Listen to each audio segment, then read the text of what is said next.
Hello, hello. We are back once again. This is the Union Tapes episode number 17. And this one is with Jason Ellis. Not the skateboarder. The OG Jason Ellis, the BMX rider. One of the faces in the Retford scene in the mid-80s. Well, he started in the early 80s, as most people did.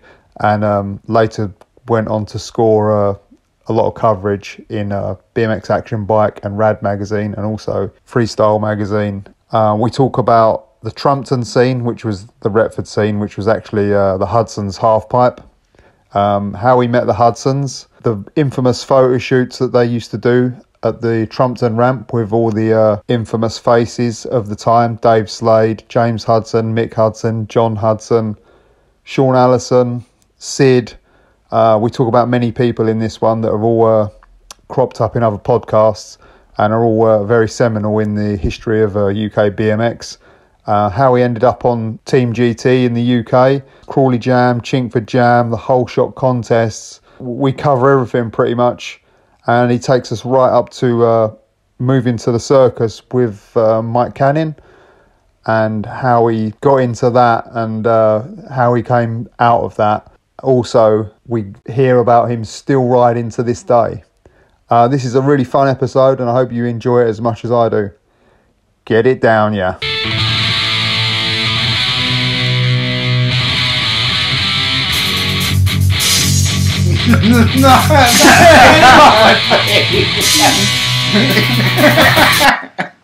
Just give us like a brief background of like where you was born and raised, and kind of like what you got into as a kid and stuff like that. Yeah, so I was born in Rotherham, and at about 4 years old, I moved to Retford in Nottinghamshire, and I moved to a farm, which was, it was like, wow, here's a big playground, and, you know, we can just mess about and do stuff.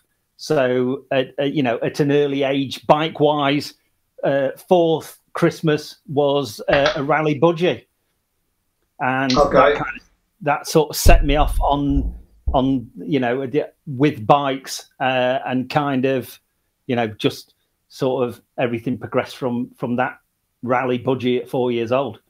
The budgie. Well, how old were you? What year was that? 75 or something, or 74? So that'll be 75. Yeah. Okay. Yeah.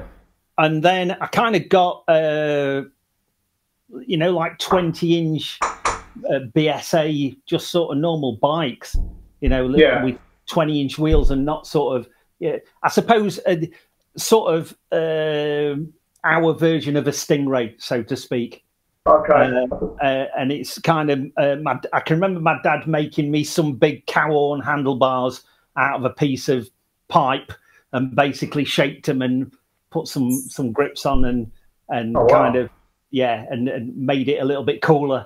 And I was kind of off, to be quite honest with you, jumping stuff on bikes. It was, you know, very, very bizarre.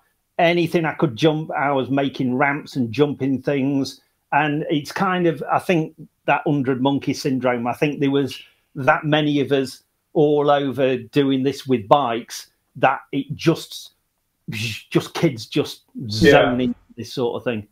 So do you think that come from like seeing motorbike jumping on TV, or was that like something else? Yeah, I think so. Yeah, I think it was like Chips, which is, I think, probably where a lot of us first saw BMX. That's right, yeah. Chips, and then, you know, just things like Dukes of Hazzard, where they would jump in cars, you know, but I hadn't got cars to jump, so it's kind of jumping bikes. And I remember quite fondly having it was bizarre, because it was my granddad who got these little ramps that he used to drive his car up so he could do some maintenance, and they were about 4 foot long, and he'd basically just put wood on them. So I commandeered one of them, and it was a perfect jump. We were ready to go, and I remember thinking, I'm just going to undo the wheel nuts on the front wheel on this one, and let's just see what happens. Yeah. So it was kind of, I suppose, like, it might have been summer of '76, hot summer, just a pair of shorts on, no t-shirt, just being a kid, and it was like, right, yeah, let's have a gun. I didn't know what was going to happen, but the front wheel came off, forks hit the floor, you know, over the back, took all the skin off my side. You got skin. Yeah, it was quite emotional. It didn't actually. I can remember going in, sort of, my dad sat on the settee, all right, mate, and I'm like, yeah, I'm all right, Dad, I'm all right, and I sort of cuddle up to him, and he's like, you all right, mate? And I'm like, yeah, I'm all right, I'm all right. He's like, what have we done? And it's like, front wheel might have come off. So I sort of got patched up on that one, but I think it only kind of fueled the fire of, yeah, let's find more things to jump on bikes. Okay, so did you ever get into skateboarding? I never did. No? I was kind of, it was just, really just blinkered. And okay. It was just bikes. So I kind of went from, I got into like 10-speed racing bikes. I did a little bit of that when I was probably 11 or 12. Yeah, and they got toe clips on. So I learned how to bunny up on this bike because it had got toe clips. And then it was like, right, okay, so flick the bars the other way round and learn how to pull wheelies on, like on a 26-inch 10-speed bike. And then it was like, okay, right, we need to move up. And then came the first BMX at, I suppose probably, sort of mid-12, something like that. Okay. Yeah. What about school? Did you like school when you was a kid, or did you not like it? It was a bit of an inconvenience, I've got to say, John, and it really took up a lot of time. And as kind of, I was one of those. I was just waiting for the bell so I could just get out, get on a bike, and just ride. So all school was just think about BMXers, draw pictures of BMXers, and get out of school. But bizarrely enough, our school was kind of a little bit sympathetic, because not too far away from us, we got a leisure centre, which I'll talk about in a bit, where we had the first BMX contest that we all did around here. And basically, we used to go from our school up to this leisure centre to do, they'd got, like a big sports hall. And our teachers allowed us to take our bikes. So this is me and really a couple of the Hudsons. I don't know. Yeah. So you met the Hudsons already at this point? Yes. So you met the Hudsons before BMX? Or yes, I was in school with the Hudsons, so I knew these guys from before that. So we were allowed to take our bikes. Instead of doing a games lesson where you'd play football, they let us go and do flatland in the sports hall. Okay. Which I thought was pretty cool. Yeah. But did you go to school with any of the other guys from that riding scene, or just those guys? Yeah, pretty much. Retford is. We've got for a small town, we've got a big. It's bizarre because whatever we do in Retford, we kind of, everybody does it, so to speak. It's a very bizarre little town. The Hudsons I went to school with. The first guy who I spent a lot of time riding with, a guy called Shane Hawke, who I want to talk, quite a bit about as we move on. I went to school with him. Jed, we got loads of guys. A guy called Wazzo, a guy called Austin Codlin, Jamie Fagan. Oh yeah, there's just a crew. The big riding, yeah, Nigel Taylor. Yeah, a whole bunch of people. We had a proper cool little scene. Oh, amazing. Yeah, so it was great. So anyway, sorry. You was riding the sports centre with the Hudsons. Yes, yeah. So that was the bit about school which kind of sticks in my memory. It's like, yeah, they let us ride our bikes in games lessons, and other than that, I really weren't that interested in it, to be honest with you.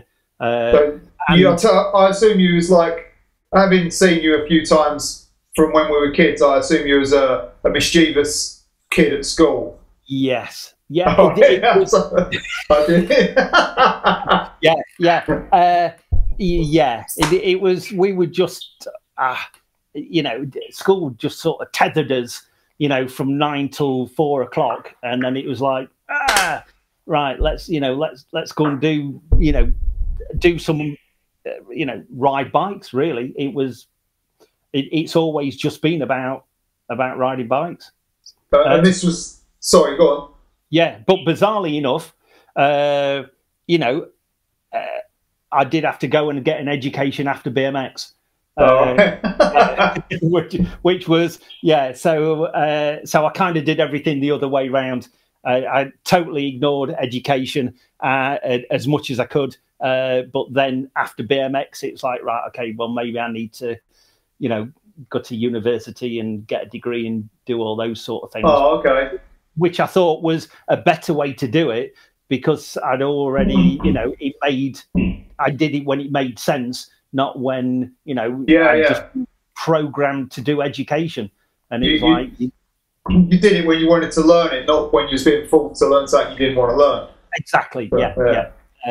Which is very bizarre, because I can remember speaking to a teacher, one of my ex-teachers, and he said to me, what are you doing? And I told him what I was doing. I was probably 20 at the time.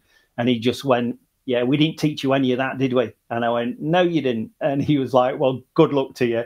And he was, he was one of the cool teachers who was like, we taught you the life skills that you needed. And then, off you go. And I suppose then you choose where you want to go, and what's important. But I think common sense is the best skill that we've got. Yeah, I would say so. Yeah, common sense and like something that you actually want to do, like something you're passionate about. Like obviously you found, So yeah, did you guys race like when you was doing the PE BMX sessions? But did you guys used to like go to the racetrack or anything? What was the scene there?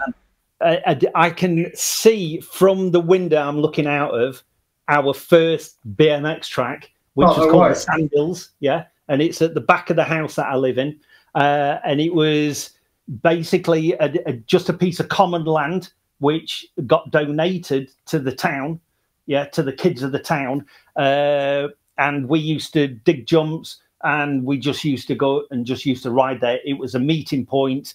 And again, for all the BMXers, we just used to meet there.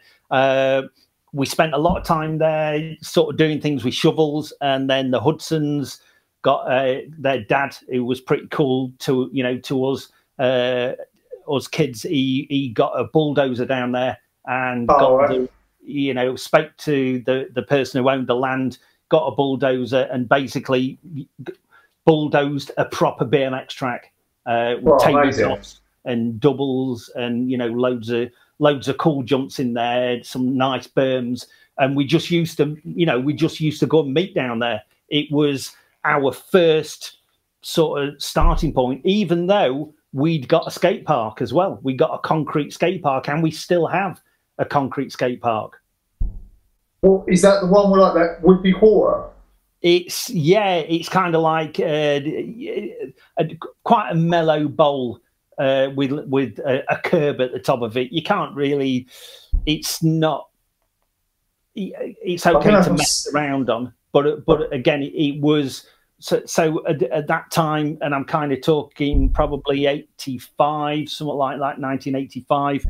We got the BMX track at one end of town, and then we got the skate park at the other end of town. And we were either at one or the other, or we would be at one of the places, and then we would just, as a whole movement, we would just migrate and then, have a session jumping car tires or doing something. Yeah. But how far was that from one to the other? Yeah, so one to the other, it was wheeliable. You could wheelie from one to another. Many have claimed that they've actually done it, and I can imagine that a couple have done it. To be quite honest with you, so we're probably a mile and a half. Okay. Yeah. So not too bad. Yeah. Yeah. And then what was like? Was there like anyone sort of starting out to build like quarter pipes at this point in time, or like did you just have the skate park to learn to air? Like where did you guys learn to sort of air? Yeah, right. Well, the skate park wasn't really airable; it was more sort of kick turnable, and sort of jumps and things like that.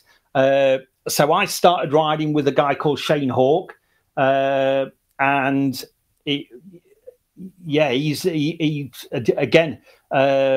his dad got him and his brother a cool bike. They got GT Performers for Christmas one year. And his dad built him the quarter pipe out of Action Bike magazine. So the Action Bike, 6 foot high, 6 foot wide quarter pipe. And he had his quarter pipe at the end of his garden. We had to start at the road, ride down the side of his house, do a little snake, and up to the quarter pipe. All right, nice. So that attracted like the whole of your scene to that guy's garden. There was kind of sort of two camps of BMXers, so it did kind of split up a little bit. So there was kind of the Hudsons side of it, so they were in one camp, and then there was the undesirable ones were in another camp, and I was in. You was in the other camp. In the undesirables camp at one point, yes, which is cool because I learned, but we used to mix sometimes, so if we were down at the BMX track, then we would mix, and then those guys would go off and ride their mobile quarter pipe. And then we go up to Orky's, to Shane's house, and we'd ride his quarter pipe. And it was cool. I spent a lot of time not going to school, and I spent a lot of time watching Kellogg's videos with Shane Hawk. And then, so we were watching Fiola, Dominguez, those really early Kellogg's. And then we would spend the rest of the day trying to be Eddie Fiola or Mike Dominguez. Yeah, that's right. Yeah. So how did you end up in the undesirable camp? I don't know, to be quite honest with you. I didn't.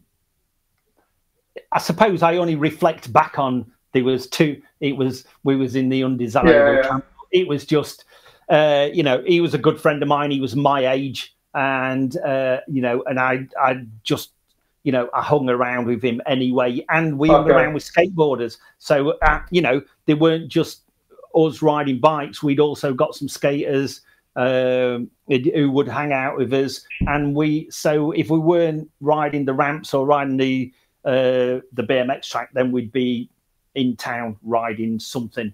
Or and who had a mobile quarter? Hudsons. Yes, yeah. So they had from way back in the day, and they used to go and do shows. So it was James and John and Mick and a guy called Barnaby Smith, and they used to ride it and do shows. So they had like a trick team, like would have been that era, yeah. Yeah, definitely. So they were kind of getting out and going around like local fetes and fairs and things like that, doing shows. Oh, nice. What were they called? You remember? No, I can't. It was before Trumpton, anyway. Oh, right. It was pre-Trumpton. I can't think of what they were called. All right, no worries. So, what was it like? Your bike sort of evolution? Like you started out on a burner, you said, yeah? No, I started out on I can remember swapping a CB radio yeah, with a friend of mine at school for this sort of Chinesium BMX, which was I don't know, it hadn't even got a name. It had got 2-piece cranks with a cotter pin in one side, and it would basically, it got 20-inch wheels. It was a very basic early form of a BMX. Okay.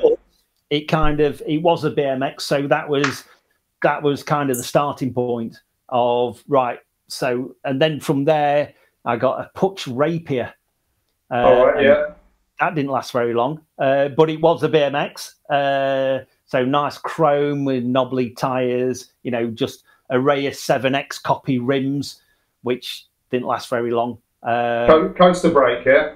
No coaster brake. Never had one. No. So no, just normal. Yeah, just normal brakes. Freewheel, yeah. Yeah, with the freewheel. But it got hammered.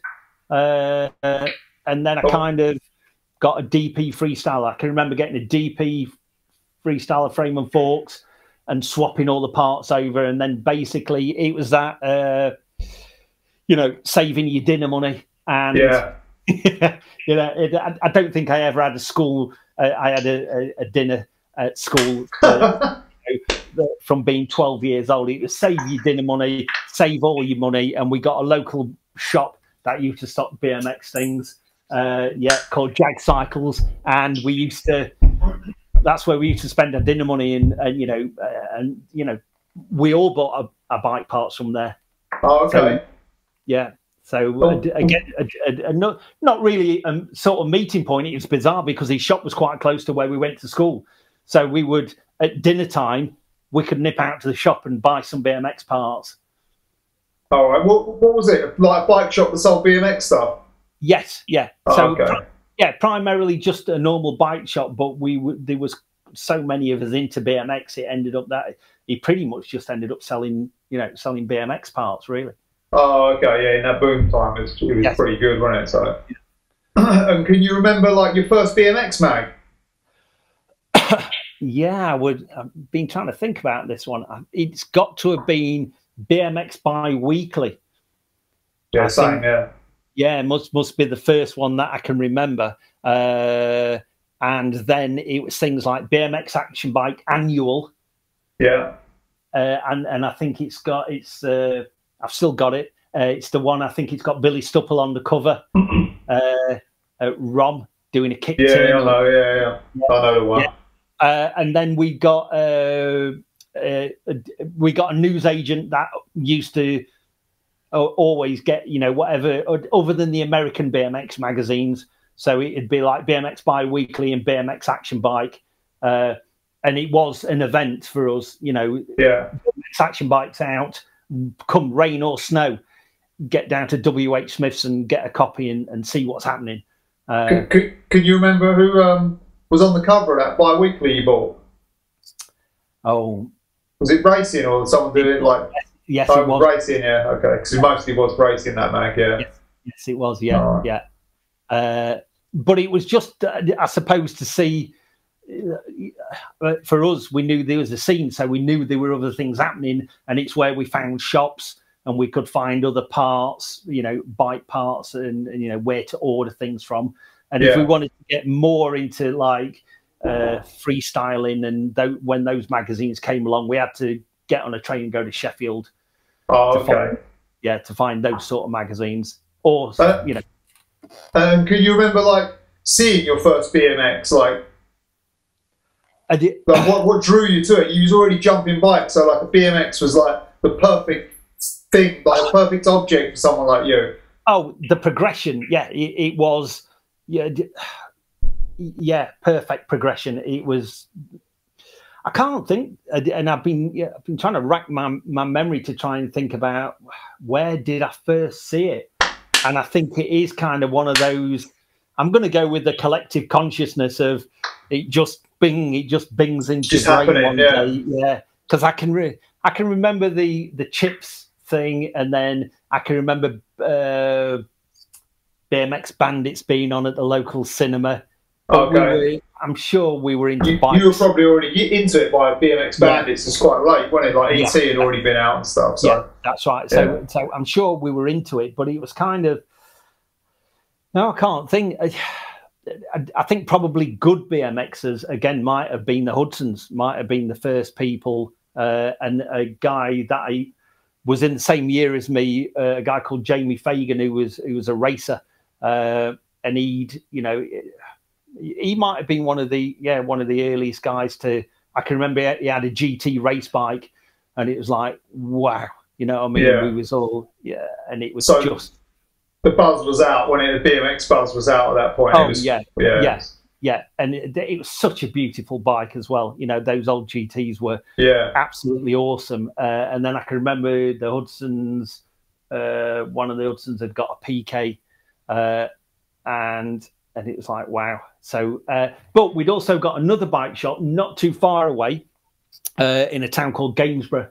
And they'd always got some cool bikes in there, and they got a really good BMX track up there. So I can remember going with Jamie a couple of times, going up to Gainsborough Wheels and AB Cycles, I think it's called. I think I've got adverts for both of those shops in old action bikes. Yeah. Yes. Yeah. Like little adverts, like.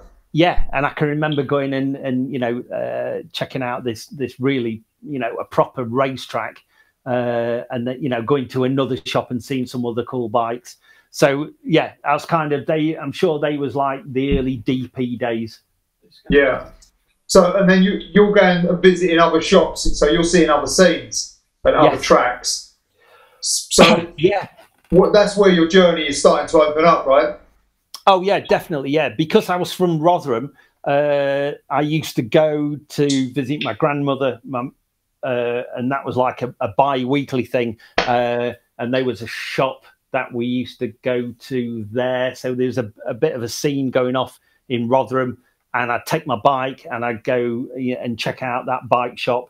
And I suppose it was, more sort of people who we knew, who you would talk to around bike shops. They weren't outside of Retford. I weren't part of a scene, but it's kind of, if you've got a BMX and you go to a shop that sells BMXs, there's a pretty good chance you might meet some BMX riders, and get to know some other people. So I think for me, that's always been, one of those things of, try and get out there and meet some people, that sort of collective thing. Spread the technicals. So did you meet anyone well known in them early travels? Yeah, I'm trying to think. I can remember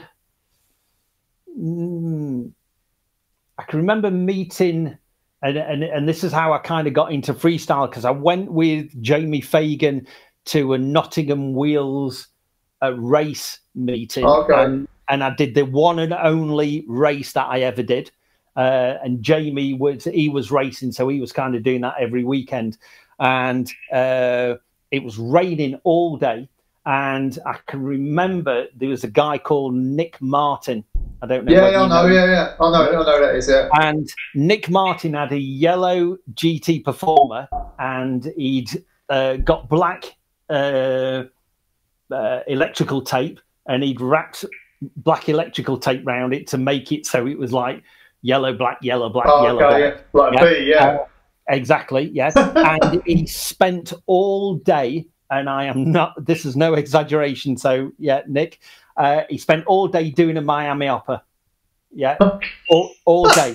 From the start. Not one Miami Hopper, multiple Miami Hoppers. Or... Just one, you know where you do a Miami Hopper and you put your foot on the bar, on the back wheel, and he just spent all day just doing this Miami Hopper, and I'm like, right, that's cool. Yeah. Yeah, right.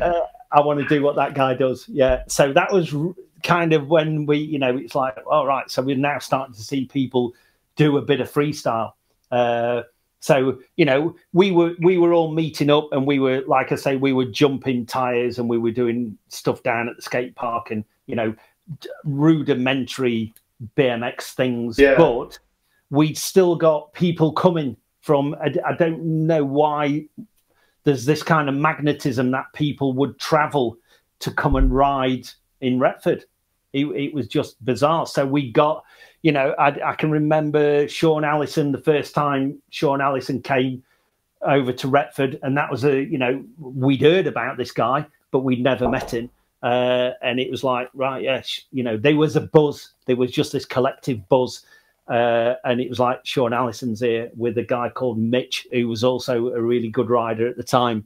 And I can remember we went up to the skate park, Shaun, you know, rode with Shaun, and then we came down to the BMX track, and yeah, and Shaun's riding a white Super Goose at the time. Okay.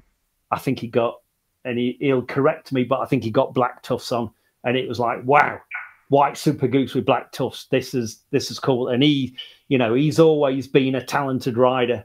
You know, even back then when I was, you know, 13, 14, Shaun will have been 15, probably 15 and 16. So, you know, he got the strength and he could. Yeah, yeah, man size, didn't he? I remember, Yeah. Where was he from, though? Like, so you knew of him already, like, yes. But where was he from? So Shaun's from the next town called Worksop, which is... Okay, yeah, I know, yeah. Yeah, which is about 7 miles away. And Shaun used to ride to, you know, he used to ride to Retford to come and ride with us. And it was, you know, I was just a little kid when I first met Shaun. And like you say, he was an adult. And he was just, he was rad. And we were like, yeah, you know, and anytime we can get to ride with Shaun was always a bonus. And what was that like, the early stuff that he was doing then? Was that... Yeah, so that's very early, right? So what's he doing? 360s or stuff? Yeah, so yeah, he'd be doing 360s. You know, if everybody else could jump, you know, 3 car tires off this jump, he'd do 7. You know, he was. It was mind blowing. Yeah, it was like wow. And you know, I can remember vividly a tire jumping session, and it was like Shaun was just, he was just head and shoulders above everybody else. And then he'd probably wheelie back to Worksop. Just because he, you know, just because he could. What were the other close towns? Like, is Sheffield's close, right? So Sheffield's like 20 miles away. Okay. And at that time, no, we kind of weren't. We weren't really getting. Of course, we heard about Sheffield and we heard about people riding Sheffield, but it was a place that we hadn't ventured out. Got that far. And what about Nottingham? Again, Nottingham's 30 mile away, but Nottingham is it's kind of I went to a racetrack with Jamie at Nottingham, and that's kind of. We didn't go back there, No, it's really hard to get to from here. You know, you couldn't get to Nottingham. Well, you could. To get to Nottingham by train, you go to Sheffield, and it's like, well, if we're in Sheffield, we might as well. We might as well ride. Getting up here, yeah. Anywhere else near that had like a strong BMX scene back there? Not. We knew of people in Doncaster. And in later years, you know, I can remember having a trip over to Doncaster because a guy had got 2 Vincent quarter pipes, and it was like, you know, we had heard on the grapevine, there's a guy got two quarter pipes, and we're like, right, we need to meet this person. And that was, I think, initially, I think that was with Shaun Allison. No, it was not. It was with Jamie Fagan. We met some racers over that. So, yes, that's the story. We met some racers. I can remember going to Doncaster with Jamie, and we met some guys who he was racing against. And then I met this guy who was like, I've got some quarter pipes. And I think we arranged he's like, right, can we come over next weekend and, you know, have a go on your quarter pipes? And how was that? That was awesome. Yeah, because they were bigger. bigger quarter pipes of like what you had been riding, I guess, right? Yeah. So we probably go into, I might have been 14 at the time, or might have, probably early 14 sort of. And it was like, so these were, bit bigger than the ramps that we'd ridden before. And he got two. Just in, can you remember like where you got council garages? Yeah.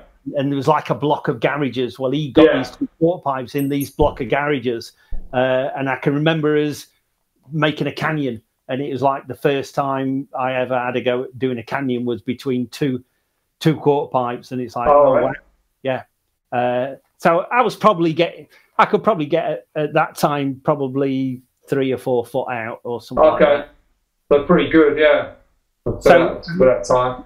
Yeah. So I was kind of, but I was spending a lot of time riding. So, and it was just that, that sort of peer pressure thing of, we were always supporting each other.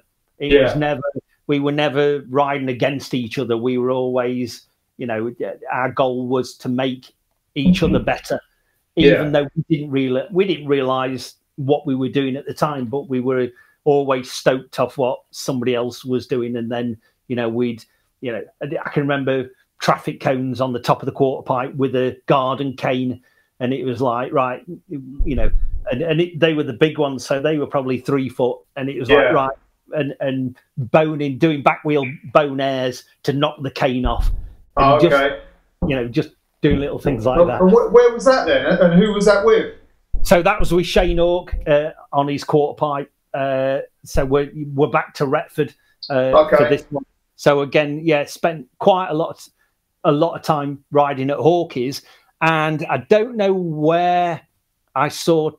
So I was probably getting about 3 foot, 4 foot, and I don't know where I saw a 270 drop in, and I really, really don't know where this came from. But I can remember learning 270 drop-ins way back then. Well, on that ramp, on that small ramp? Yes, yeah. So that's where you learned to air, was Shane's ramp? Yeah, yeah. So I learned to air at Shane's ramp. Shane's ramp it had got like a corrugated tin fence on one side, and it's the reason, we'd basically got a quarter pipe, and then you got a fence. And I used to air towards the fence, which was a little bit dangerous, but that was the direction that I went, and I think Shane did the same direction. But for some unknown reason, when I learnt ridings and Fiola sort of 90 degrees drop, I chose to do it facing away from this fence, this corrugated fence. Yeah, because I didn't want to land in the fence, and it's why to this day I still ride in the opposite way to because that was the safest way to do it.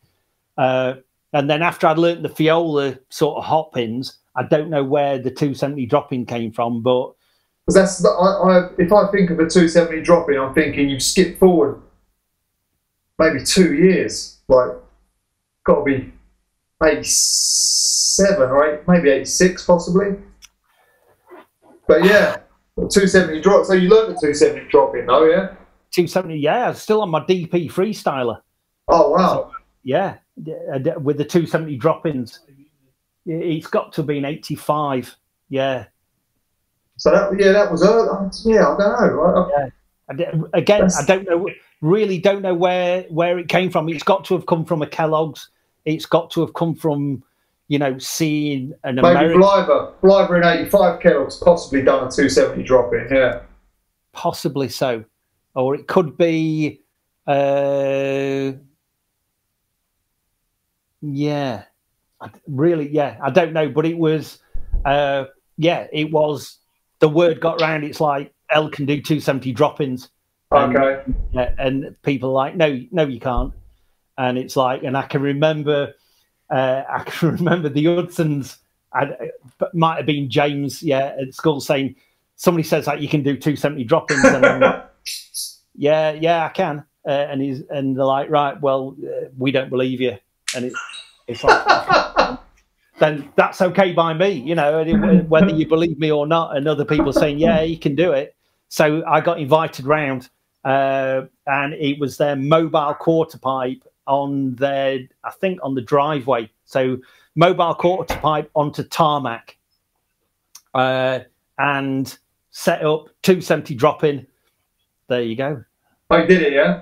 Yeah.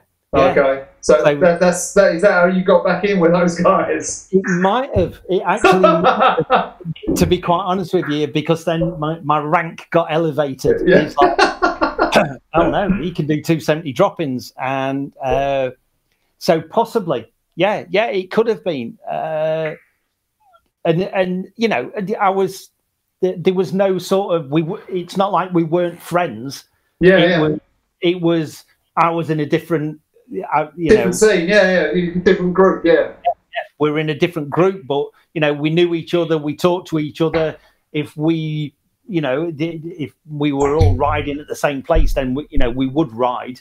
But because those guys had got a quarter pipe, and they'd always had a quarter pipe from way back. They kind of rode their quarter pipe. Yeah, they were tucked away. They had their own little thing in their own place. So you can see how that happens. 100%. And then they'd kind of, but we would see them and we would ride with them, and we would, we'd have a good time, and we'd sort of share and things like that. And that kind of brings us to the first BMX contest, which was February 1985. Okay. Which was in the first leisure centre, the first BMX contest in the leisure centre that we used to ride when we were doing our games lessons at school. All right. What was that called, that leisure centre? So, I don't think it had a name. It was just Retford. Yeah, okay. Yeah. And, they used to do usual leisure centre thing, roller skating on a Sunday and all that kind of thing. And I don't actually, again, it could have been the Hudsons who arranged this. And it was kind of, and that was, I kind of think that was where it, we went from being in a little bubble, and then it was like people came from all over to ride this first BMX competition, where we got Dave Slade, who, he was so. I thought you was going to say. So, had you heard of Dave Slade before you saw him at this contest? Yes, I think. I had heard of Dave because Dave was. There was a shop called Lancet Cycles in Sheffield, and Lancet Cycles had a trick team, which was the Blue Tile trick team. Okay, cool. And Dave was part of the Blue Tile trick team. So we'd heard of Dave, but it was kind of, we'd not seen him ride. He was a myth at that point. Yeah, that's what I thought. I thought he's likely one of the people that people have heard of from other towns that, Yeah. So this first BMX competition where Hudson's brought their quarter pipe, Shane took his quarter pipe, so Orky took his quarter pipe. So we'd all got ramps that we were familiar with, and a trick ramp, and we kind of did, compulsories and riding around cones and stuff like that, and then did some freestyle stuff where we were doing airs. I didn't place anywhere, to be quite honest with you. How many kids showed up at that? Oh, there was lots. There's got to be 50, probably more kids. Yeah, probably. Yeah, it was. Yeah, we could have been into triple figures. It was from kids from everywhere. It was all the Sheffield crew. It was Doncaster, Gainsborough, from all the towns. Everybody just came and we just met new people. It was like, there's a big world here. Yes, and who else was there? Any other names? Yes. So, of course, obviously Shaun was there, kind of flying the flag for us. and guys who we ended up riding with later, but at the time didn't really know. So I can't think of anybody who went on to be kind of. What about the Nottingham guys? Were they there? Because they went on to do some sort of get popular. No, I don't think they were there. No, I don't think we'd met the Nottingham guys yet. So okay. We're still in sort of 85 at this time, and we were kind of, it was. I suppose, sort of bikes that people were riding, which I think was a cool thing to see. We got a guy called Stuart Horner who got a quad angle. We got which is cool. I've never seen a quad. No, I lie. I had seen a quad because we got a guy called Austin Codlin who got a quad. But yeah, there was cool bikes, and Dave was riding his dyno, and there was just it was basically just a bunch of cool kids riding. It was just an opportunity to meet more like-minded people. And I think that's where we thought it was like, oh right, this is happening, and there's lots of other cool people out there who we can go and ride with. It just took a little bit of time to hook up with those guys again. Yeah, that's interesting. It was like 85 was that's the year after for me. Like 84 was the explosion, but you've just found it early 85 though. So yes, because it was interesting. Yeah. So and then where did you go from there? You met Dave Slade. Yeah. So we met Dave Slade, but Dave was like a pro, sort of. So we didn't get to interact with Dave, and I suppose because we were kids, we just stayed in our own little bubble and people who we knew. But we got to see other riders. You won the contest. And who? Dave won the contest. Dave did win the contest. Dave won, yeah? Oh, yeah, wow. Dave was I mean, Dave was probably getting like 5 foot, 6 foot. Yeah, he was like, he was light years ahead. He was like, wow, check it. And he was right. No, he wasn't riding a dyno. He was riding a Haro freestyle, a chrome Haro freestyle at the time. Yeah. And he was, he was sort of streets ahead. But again, we kind of, we all took something from that very first competition, and it was like, there's more for us to go and learn. For us, it was right. Let's go back and work harder at riding BMXs. And who's like riding was you looking up to from the UK at that point in time? So we was kind of. I suppose, again, it was really the magazines that came in at that point, and the magazines were, where we were seeing outside influences. So where we were looking at, so then I think, after Kellogg's came BMX Beat. Yeah. So then you'd got Pepe, Dave was riding BMX, Dave Slade rode the same BMX Beat, Dave Young, and those sort of guys. So I think it was more right. Okay, see what's happening in BMX action bike, and then have we got BMX Beat, so we got that as a people like Pepe were they were rad back in the day. But then I started riding. Yeah, I suppose I'd be Hudsons. I'd be riding a little bit with the Hudsons. I'd still be riding with Shane Hawk, but I got to know Shaun Allison, and that's really where everything opened up for me. And it was kind of that thing of just becoming friends with Shaun, because then it was like, right, so I would then go to Workshop and I'd ride with Shaun. And I'd start riding with the guys who were riding in Workshop, a guy called Titch, and because Shaun was older, so I'd probably be 14 at this time. Because Shaun was older, he would then go, right, I'm going to Sheffield, and it's like, right, I'm coming with you. And the train for me from Retford to Worksop was the same train to Sheffield, and this train was quite influential in the story of how things transpired. Okay. And so kind of I'd jump on the train, I'd meet Shaun at Worksop, he'd jump on the train at Worksop, and we would ride the subway banks in Sheffield. So subway banks are at the end of London Road, and they were basically imagine two banks facing each other with a walkway in between. Yeah. So you could basically, it was like a half pipe for kick turns. Yeah. Yeah. Well, that's what you was doing on kick turns. Yes. Oh, yeah. Okay.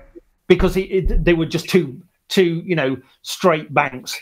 Yeah. But they got a flat bottom where people had to walk through there, and they were in a subway.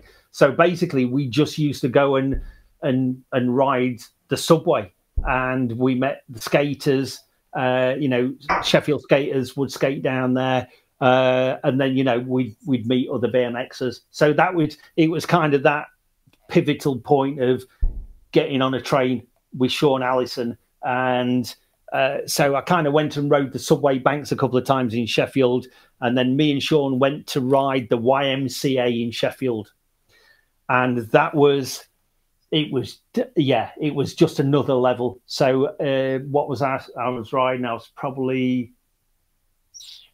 might have still been DP freestyler days. And the YMCA in Sheffield is where the Blue Tile Trick team used to practice. Okay. So on a Saturday, again, it was just a little YMCA sports hall. And I think I've seen pictures of Dave Slade, maybe. Yes, you will have. Yeah. And they got a quarter pipe that they used to keep outside on a balcony. They used to drag the quarter pipe in, and a kick turn ramp. And the quarter pipe had got a platform like about a foot or 2 foot. And Dave used to do wall slaps. He used to do wall plants, sort of top side on the wall. And that's where I met the whole Sheffield crew. And that basically just opened everything up again. It was like, so guys who had already met at the first BMX competition, it was Dave Slade, Lee. Oh God, can't think of Lee's second name. Sorry, Lee. But he was rad. Stuart Horner, Dino DeLuca, Anthony Christian, Darren Whitfield, all names who Martin Bernstein, yeah. So who's Dino DeLuca? Is Dino Squilino, right? Sorry, it was Dino. Yeah, sorry, not Dino. I was thinking, I thought it was a nickname for him, but okay. Who am I thinking? Not got the California for a minute. At all, no. Dino Squilino. Okay. And secretly from America. Secretly, Dino, DeLuca. Dino Squilino, yeah. So met all those guys, and again, it was just just a progression. They were riding, and I can remember going down there quite a few times with Shaun Allison. And then if we weren't riding at the YMCA, we'd ride the subway banks. So we would meet, again, like I said, we meet the skaters down there, we meet the BMXers, and it was kind of one of those meeting points. It was a place where we would start riding from that point, and then we'd go out and ride stuff, which turned into street riding. Yeah. But we were just, we were riding, finding banks and finding things to kick turn and to do little aerials on and things like that. Yeah, it just wasn't named yet, was it? That's all. It was just riding. Yeah. It hadn't got a name, but it was But there was there was always somewhere to ride. I think that was the main point. So kind of things are progressing. I'm riding with Shaun Allison, and at that time the Sheffield crew weren't coming to Retford. And The Hudsons had got their first half pipe at this point. Okay. So we might have been to, I don't know, I'm still going to be sort of late 14. And I think that was the Christmas where I got a GT Performer. Okay. So again, it's kind of take all the parts off the DP Freestyler, yeah, and put them on the GT Performer, and then start, you know, again, keep building bikes up, you know, going in a little bit further afield. I can remember going to buy some bars and a seat post from On Your Bike, which is Mansfield. Oh, right, yeah. And they were like, On Your Bike had always, they got all the GT gear in, and they were supporting the racers. But they got freestyle stuff in there as well. That was around for a little while, that shop. When I recognise that name, yeah, On Your Bike. It's still there. It's still there, yeah? Wow. Yeah. So, they've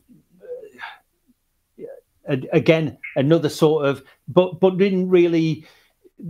Mansfield, the Mansfield story comes quite a bit later, but it was just a place to, right, we can go and get some other bike parts. So I kind of got first GT Performer, and I will have been riding with the Hudsons. That will have been kind of my main sort of place to ride at that time. And they got their first half pipe, which was, if I'm right in thinking, it was their mobile quarter pipe, the platform from a 44-foot trailer, articulated lorry trailer, a flatbed trailer on the floor, and then a quarter pipe built up against a tree as a support. Oh, okay. Oh, wow. Yeah. So how they've got a trailer hanging out in their garden? What? Yeah, well, because James's dad owned a company that franchise shipping or something. Okay. Yeah. So and still does. Yeah. So it was right. You know, that was an awesome flat bottom to build a ramp, and I can remember riding there quite a bit. Still riding with Shane, and doing some shows with the Hudsons. So again, sort of, mobile quarter pipe sort of thing. And who was, so Mick Hudson must have been a tiny, must have been real small. Yeah. Mick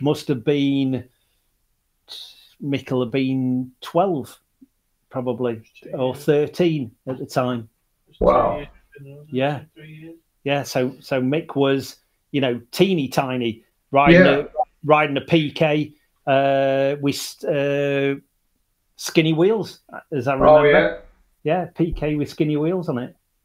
And what was it? John was the other guy that kind of got out of it early, right? Yeah. So John, there's four brothers. There's Chris. He was the youngest. Then there was Mick, and then John, and then James. So John is a year younger than me. James is a year older than me.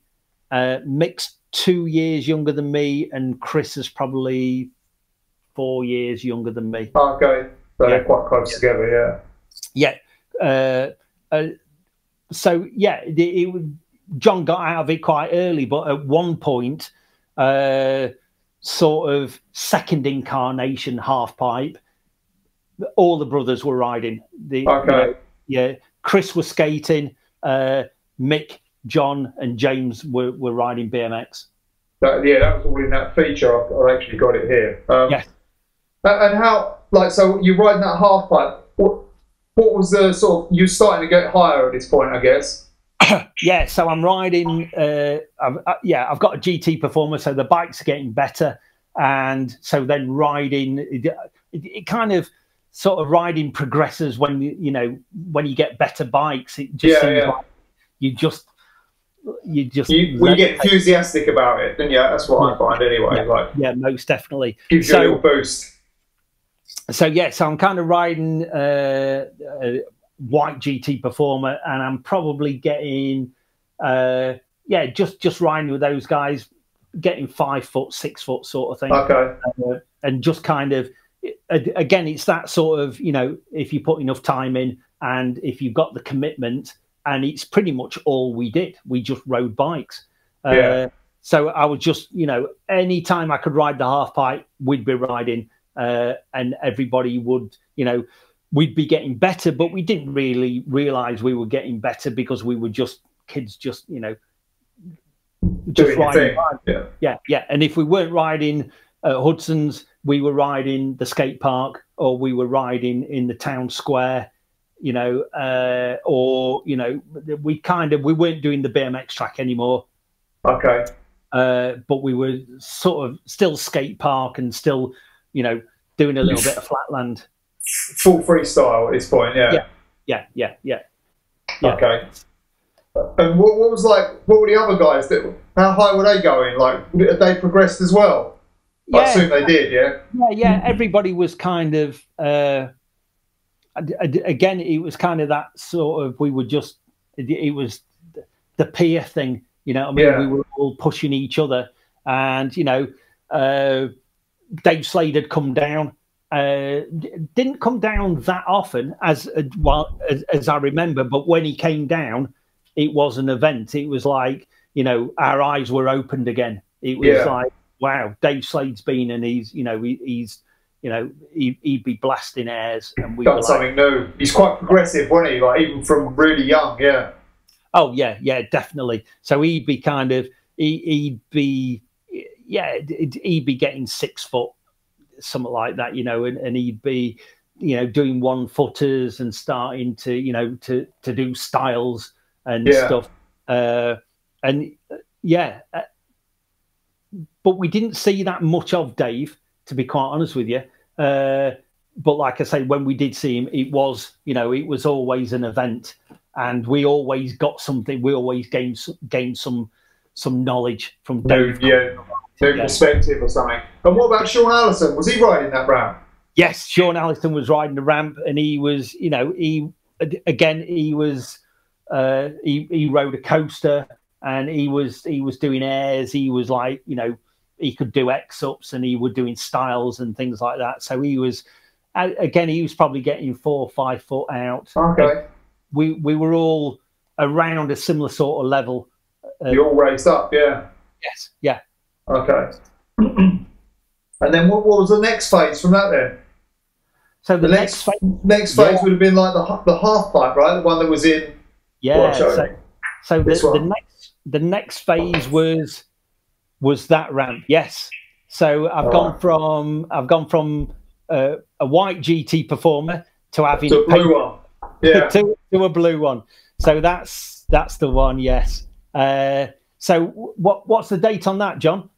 That is a set. So this, I didn't realise until I looked earlier, is the same issue as the Andy Brown interview. So it's yes. Oh shit! It's that one. Yeah. So which is 87, or I think. Right. June 87. June 87. So I remember. Yeah. So by June 87, a lot had happened by June 87. So we kind of gone from the next incarnation of the half pipe was turn it around in the Hudsons had got like a woods, a little wooded area at the end of their garden. So we turned the half pipe round. James went to see the local building suppliers. They donated some wood. My dad worked for that same building suppliers, so they then sold us a load of plywood at like trade price. So we ended up getting, we'd got lots of wood, and it was like, right, let's build a big half pipe.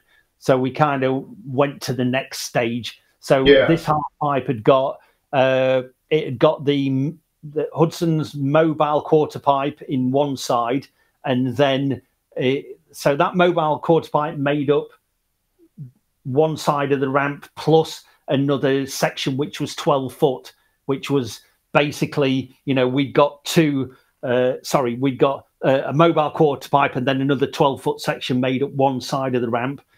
then we flat bottom, and then we got the canyon side. Okay. And what can you remember? Like, what was the inspiration behind the half pipe? Like, who had they seen? Can you remember? Was it the Joe's Jam spawned a lot of them things? Yeah. Or Mons? It could have been Mons. I would have gone with Mons, to be quite honest with you, John. Okay. I think Mons was kind of the catalyst for that. When did Chingford go? So Chingford, I think, was quite Chingford a bit later. Chingford was 86. They started getting the mags. It was there in 85, but 86 Right. it started getting in the mags. Mons was 85, but kind of they had a couple of features, didn't they? So yeah. So I think it would have been Mons. It would have been BMX Action Bike, the one with Andy Shahara doing. That's 86. Yeah. So that would have been right. Yeah. That would have won Hando on the cover. Yes. Yeah. And Andy Shahara was in the one before, and he had the glasses on. Remember the yellow GT? Yeah. Yes. So it was still the half pipe jam then as well. Yeah, that was the first one.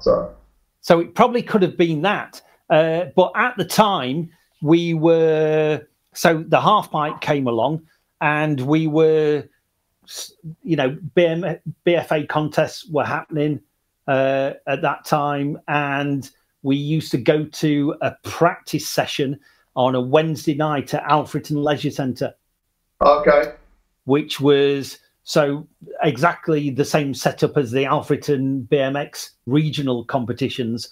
So it was a Vincent quarter pipe at one end and a Vincent trick ramp at the other, and I think they used to do like 3-hour sessions on a Wednesday night.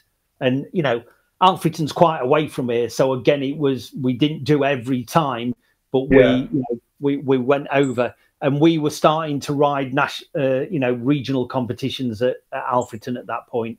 Okay. So you're becoming regulars at contests.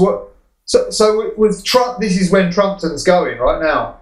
No, so the Trumpton thing hadn't really started yet. Oh, it hadn't even started in that feature. In that feature, I think it says. Oh, sorry. Yes, by then. Yes. Oh, by then. Okay, so we're not got there yet. Okay, no worries. No, so we've not quite got to that bit yet, John. So okay, all right, no problem. We were still before that we were riding. We're at Alfreton. We were doing the BFA contest at Alfreton, and I can remember going to a Champion of Champions. I think that was at Derby, and we were kind of just getting into the competition scene. And then the half pipe was built, so it was like right. So we were riding the half pipe, but the competition scene was on quarter pipes, which is very bizarre, because we'd already, when we first started riding quarter pipe contests, we were already riding half pipes. Yeah. So that's what 86. You think that this must be 86, right? So this has got to be 86. Yeah. Okay. Yeah, because that's kind of that's the. I think it's 85. The first quarter pipe was the first half pipe was put up. That's early, yeah. So probably late 85 for the first half pipe, and then the bigger half pipe will have been 86. I would have thought. Okay. So I would have been. Rebuild. Yeah, so I would have been.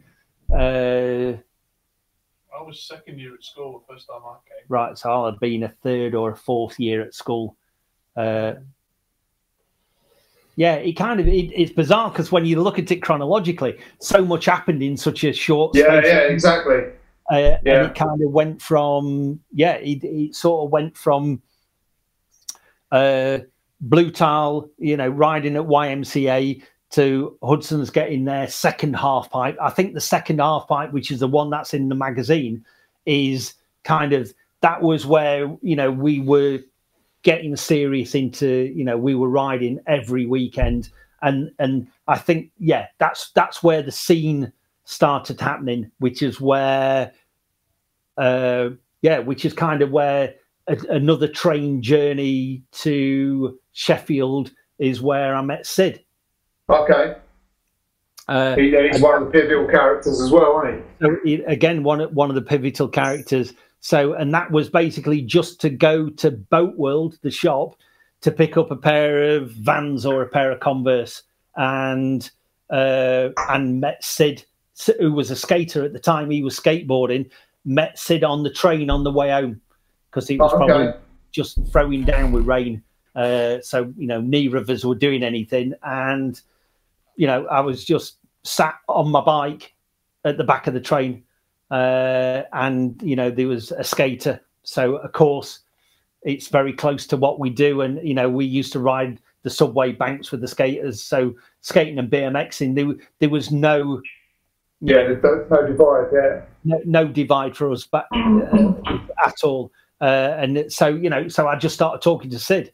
And I think that's where we kind of did. It was the thing of, right, well, we've got a half pipe in Retford, you know, why don't you come over? And I think that's where Trumpton started. I think really? That's the point of people coming together and it becoming it becoming people from different that became the hub of the scene, the surrounding towns as well. So where's Sid from? Sheffield? So Sid's from a place called Kiverton Park, and that's on the same train line, and which was the train is the kind of the catalyst. So the train at one end is Retford, then it goes to Worksop, then it goes to Sid at Kiverton Park, and then it goes to Sheffield. So so the train was the meeting point, and it was bizarre because the Hudsons didn't need to go anywhere.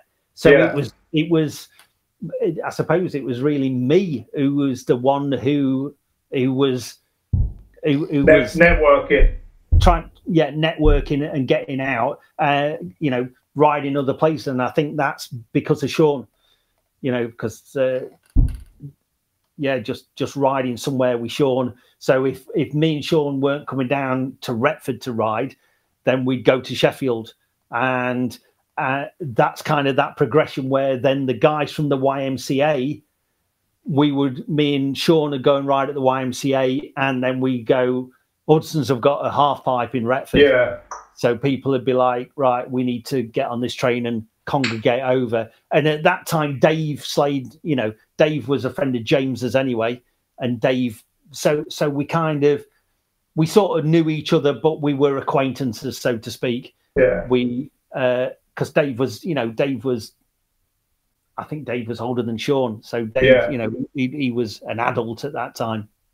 So you almost recruiting like a little BMX army there for that backyard, right? Yeah, 100%. So we're kind of bringing people to it, and you know, so meeting Sid on the train on a skateboard. The next time I saw him, he was on a BMX, and he's like, "I've got a BMX," and it's like, "Bring your BMX, come over to Retford." So he jumped on the train. I'm sure Shaun Allison will have met the train at Worksop, jumped on the same train, and and we all kind of got to know each other. Or it could have been, we'll see you down at Subway Banks, you know, in Sheffield. You know, it could have been one or the other. But either way, it was kind of, I can remember saying to Shaun, I met a skater from the next village along, you know, this guy called Sid.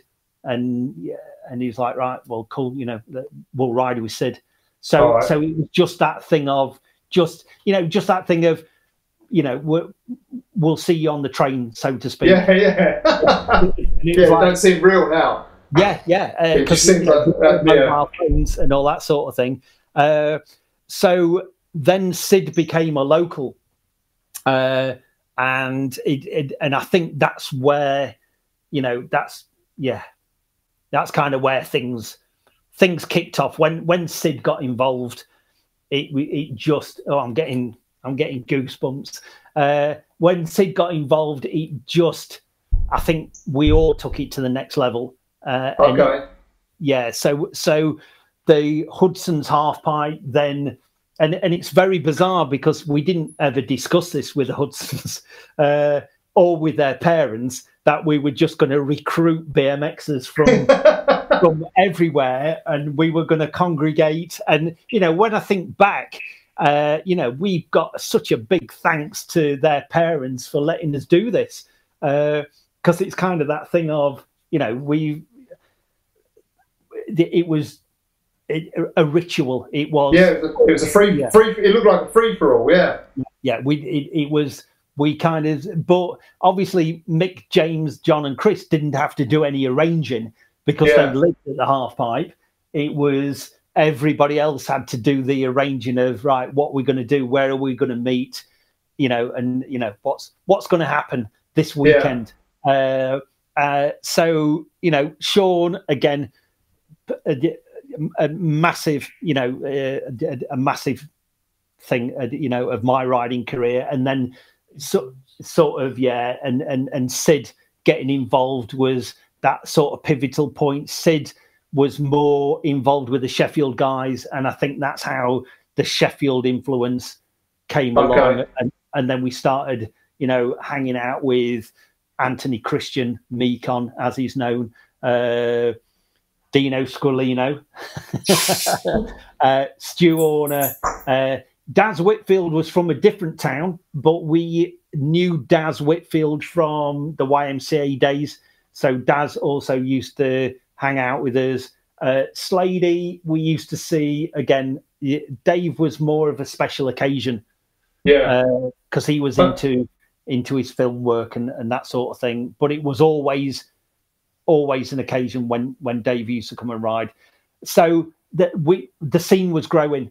And I suppose, I might have been responsible or in some way helpful to kind of bringing all that together. Instigated. What about Sid? Was he like a creative character then? What he sounds like, the way you're describing it. Whose idea was Trumpton? Like, where did it come from? Right. So, well, Trumpton was. It's bizarre because. Right, Trumpton comes from the town clock in the middle of Retford town. Pretty much looks like the clock on Trumpton. Okay. Yeah.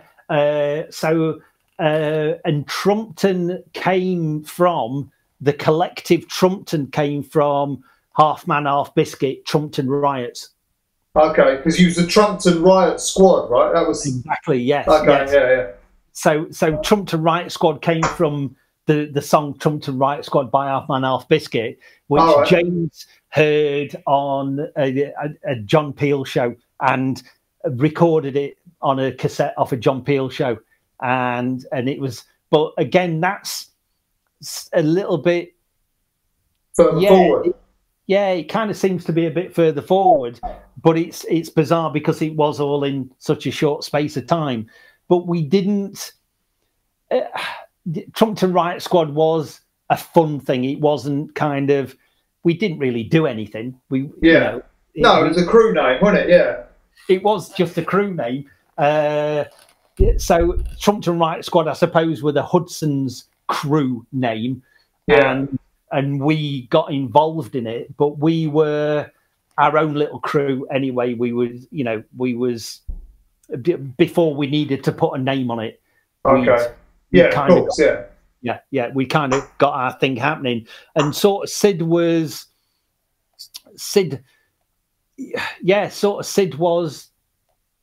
He was the style influencer. That's what I thought. Yeah, it's pretty the way you describe him. But they printed shirts and stuff with Trumpton on it, right? Yes, but that was later on. Yeah, so James did the shirts. Really, I think the shirt thing only came because of a Champion of Champions contest where they used to do a team contest. Can you remember those? Okay. I can't. I don't think I ever went to a team one. No, but I've seen the pictures of Greg and Lee. So that would have been. That's it. Yeah. Yeah. So that's pretty much. I think one might have happened the year before that, but that's as I can remember. That's sort of the birth of it being Trumpton Riot Squad, because we were like, right, we're going to enter the team competition and we need a name. And it was kind of that. Well, Trumpton Riots, the town clock, and and then all. I suppose we kind of that's RAD sort of took that on board. And then we just kind of was like, this is pretty. Yeah, we'll run with the Trumpton Riot Squad. But so at this time, when it became Trumpton Riot Squad, we were all riding the contest. We were doing regionals and nationals, and we was kind of still, going over to Alfreton, doing the Wednesday nights, and then we've got Sid involved in this as well. So Sid had, he'd come along with us and we'd ride. There was a Saturday sort of practice session, which was at Swanwick, and Swanwick is the next village to Alfreton, and the Winfields used to hire that out, and we used to take the setup from the Wednesday night at Alfreton. The Winfields would take that to Swanwick Leisure Centre, and then we go and ride Swanwick on a Saturday as well. So again, we were still getting out there and riding, and that's the Wednesday nights is also at the contest, but that's where we started riding with. So Nick Martin would be riding, so we'd ride with Nick Martin.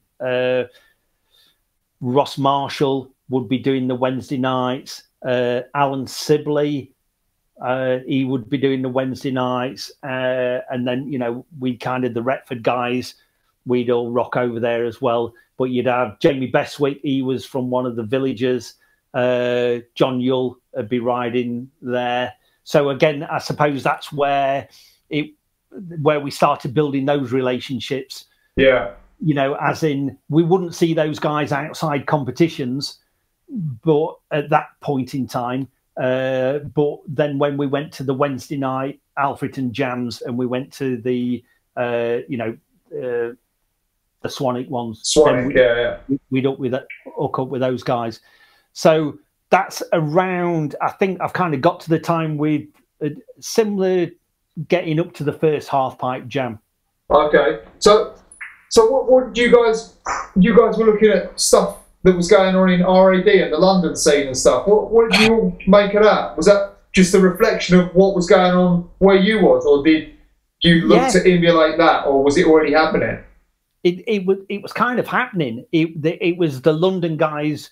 You guys were just doing it a little bit different to how we were doing it, and we were. I really need to set the scene at this time. So at this time, it was every Saturday morning would be at the Hudsons half pipe. I'd meet Sid off the train. I'd more than likely meet Shaun Allison at the same time off the train. And then we go to Hudsons. We go to the half pipe. There'd be, skaters, Retford skaters, Jed, Andy Wells. They'd come to the half pipe as well, because Chris was a skater. So, people would be skating. Shaun Allison's brother, Stu Allison, was a skater at the time. Oh, okay. So there was a skater crew as well as the bike crew. And for us, that were normal. It was, we were just having a good time riding ramps. But it was, every weekend, unspoken. We didn't need to arrange this. Yeah. It was a collective consciousness of people who would congregate on the Hudsons, bless them. And we just ride. If we weren't riding the half pipe, we would be riding in town, and we'd be riding street. And we got, which was pretty cool. We got a quick save, which had got a little loading bay, which loading bay is probably about 1.5 foot, and it got an angle iron edge all the way down this loading bay to a ramp. So it was. I think did Sid have a picture on that maybe in one of the mags? Yeah. I remember something like that. Yeah. One where he's doing the crumple. Yeah, that's the same. This is my advisor. He's my director's. Sorry, John. It's all right, mate. No, it's all good. So I spoke to Jed McConville, who's here with the prompt cards. He's the director, and I'm like, Jed, the one thing I don't want to do is forget anything. Okay. It's like don't let me forget the good times. So we were meeting on a weekly basis. It was sometimes Friday night or Saturday, but it was kind of, Sid stayed at my house every weekend for probably 3 years. Oh, right. It was, again, it didn't get discussed. It wasn't, is Sid coming to stay? Yeah, we're doing it. Yeah. Sid is coming to, there's quite a cool moment was there's in RAD an article, and there was two photos. There was me and Sid, a photo of me and Sid, and I can remember my dad looking through the magazine, and he said to me, Mum, both your sons are here, and that's, he was like, yeah, both your sons are on this page in this magazine, and that's the relationship, and that's how it was with Sid. We were closer than close. It was, we just did everything together at that time, but we still got, we were still riding with the Hudsons. We still got Shaun Allison coming down. Everybody was still that collective, but then we would have other people come in, the Sheffield guys, Anthony Christian, and those guys would then come down and ride with us, and the scene just got bigger. So your scene's blooming in like a time when most of the other scenes are like on the decline. Yeah, probably so. You probably didn't know at that point in time. Yeah. So we, I suppose in a way we were late to it.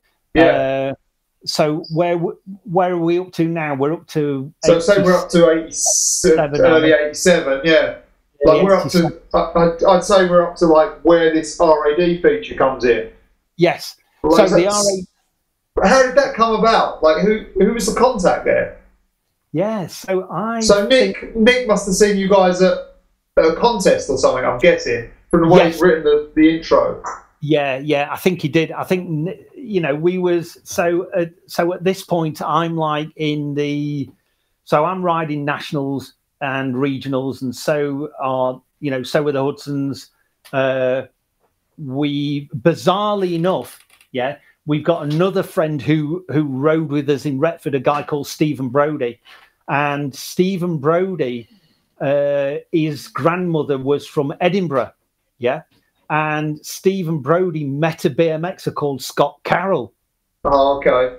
Right, and so Brodie's telling us about this BMXer that he knows in Edinburgh called Scott Carroll, and we're like, oh wow,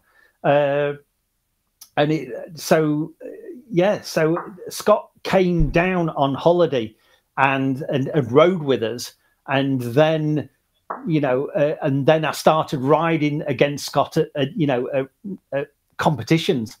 So it was bizarre that we knew Scott before I rode competitions against Scott. So that'll have been so that'll have been 87 sort of thing. So at this time, the Trumpton Jam, we already knew Scott by then, but it was kind of, I think it was James sort of dropping a message to Nick Phillips or one of those guys, and it was James who was the catalyst for the RAD shoot. Okay, so the Trumpton Jam and the first photo shoot, they're two different things. No, they are. Or are you talking about the same? Yes, yeah. Because the first photo shoot was the Trumpton Jam. Is that? Yes, yeah. And then there was another one later on. So then there was the second jam, which is the one. All right, cool. So we're on the first one, because that didn't say it was a jam. It just was like a session, yeah. Well, it kind of, Nick Phillips and TLB saw it as a jam, but we saw it as Saturday. Yeah, we saw it as it's just a normal weekend for you guys. That was a normal weekend for us, but they put it down as the Trumpton Jam, and it's like no, because these are the people who were there. they were most of them were there every weekend. Yeah, but for us riding, as in the core group of me, Shaun Allison, Sid, James, John, Mick, and Chris, and those guys. That was it. Was a Saturday for us. That was it. Every weekend we were riding like that. That was okay. And it was bizarre because, and I can remember Nick Phillips and TLB. They were just buzzing off what we were doing, and we were like, this is every day. This is normal business for us. So they thought it was out of the ordinary that this thing happened.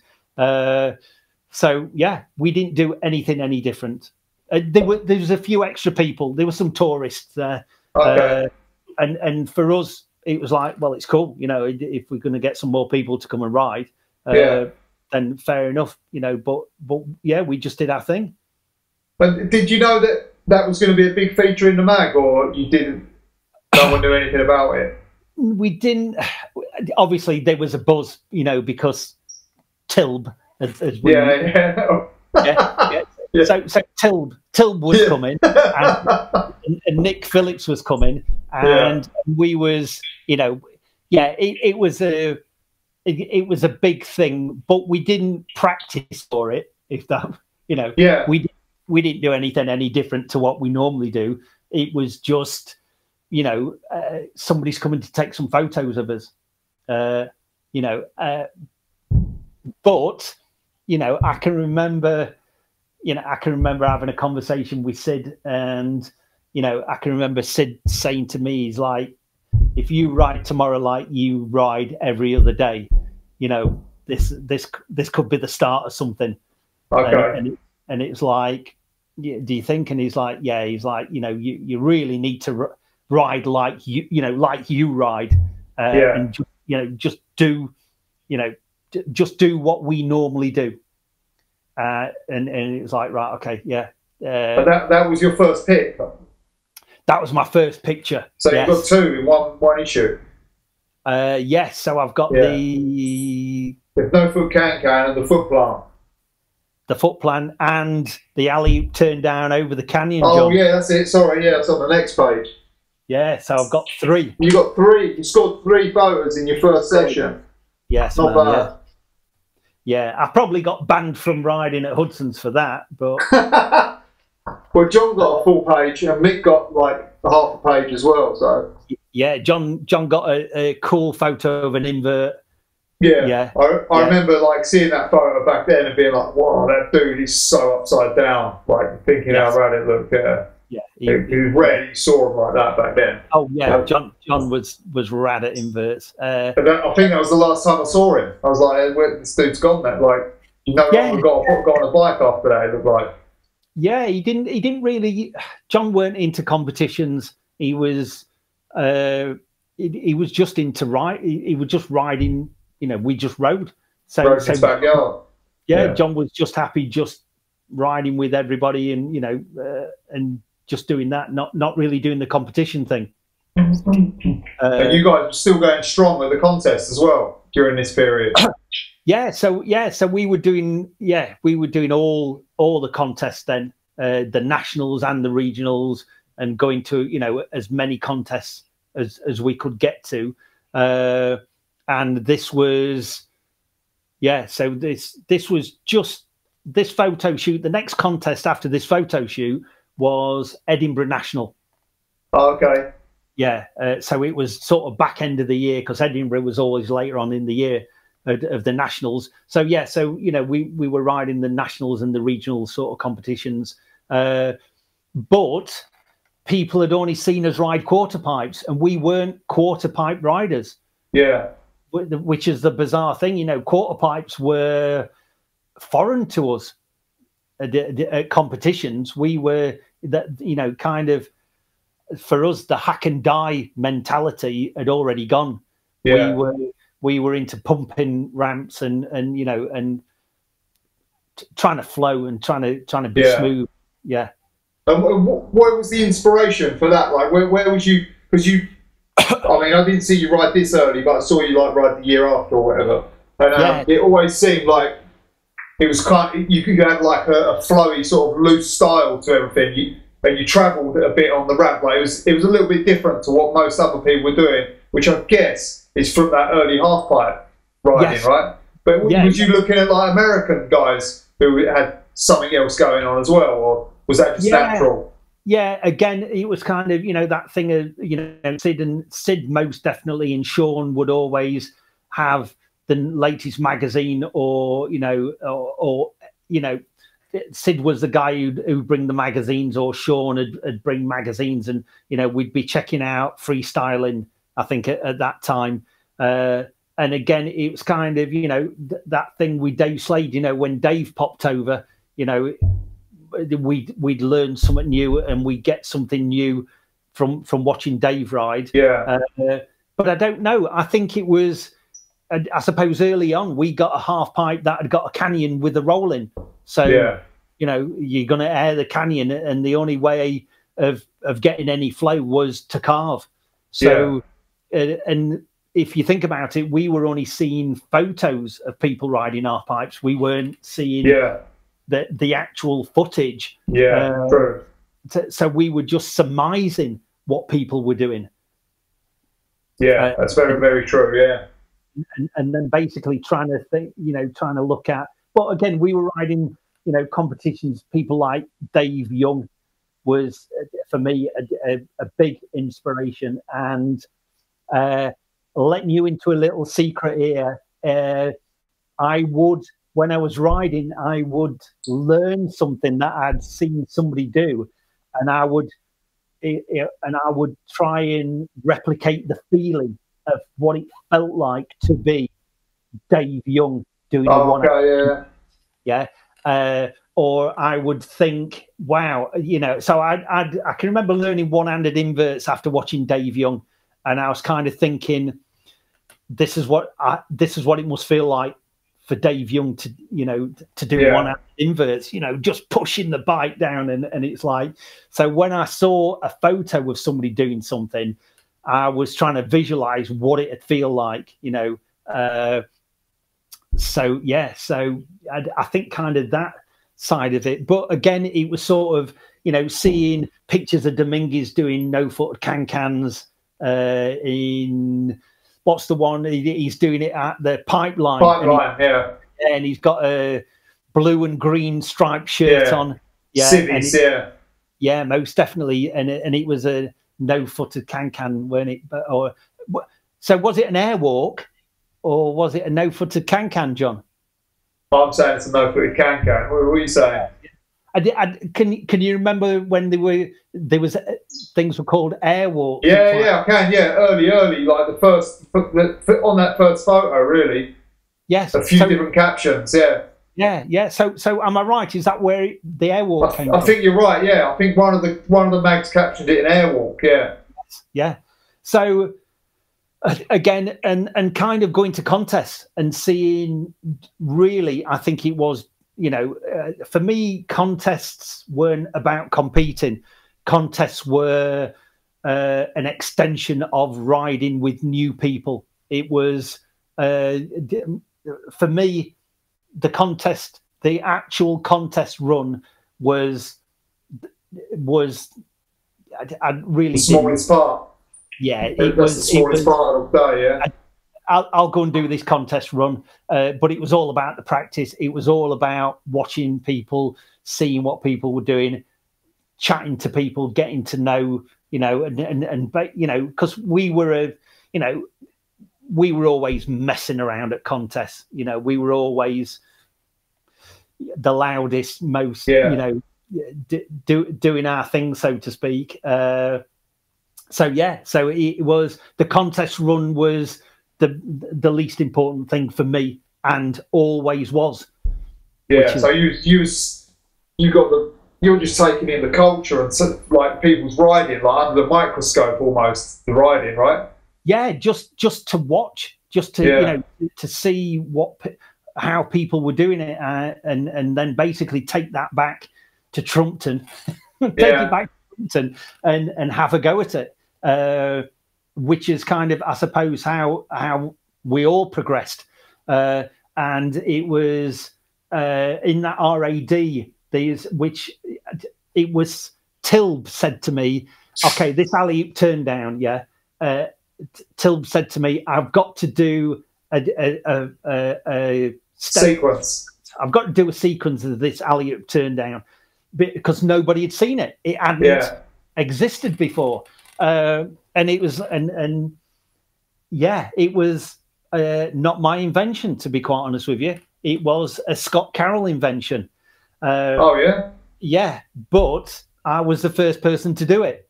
Scott Carroll came up with it, told Stephen Brodie, I can do alley-oop turn downs over the canyon, to a little bit of smack talk for competitions.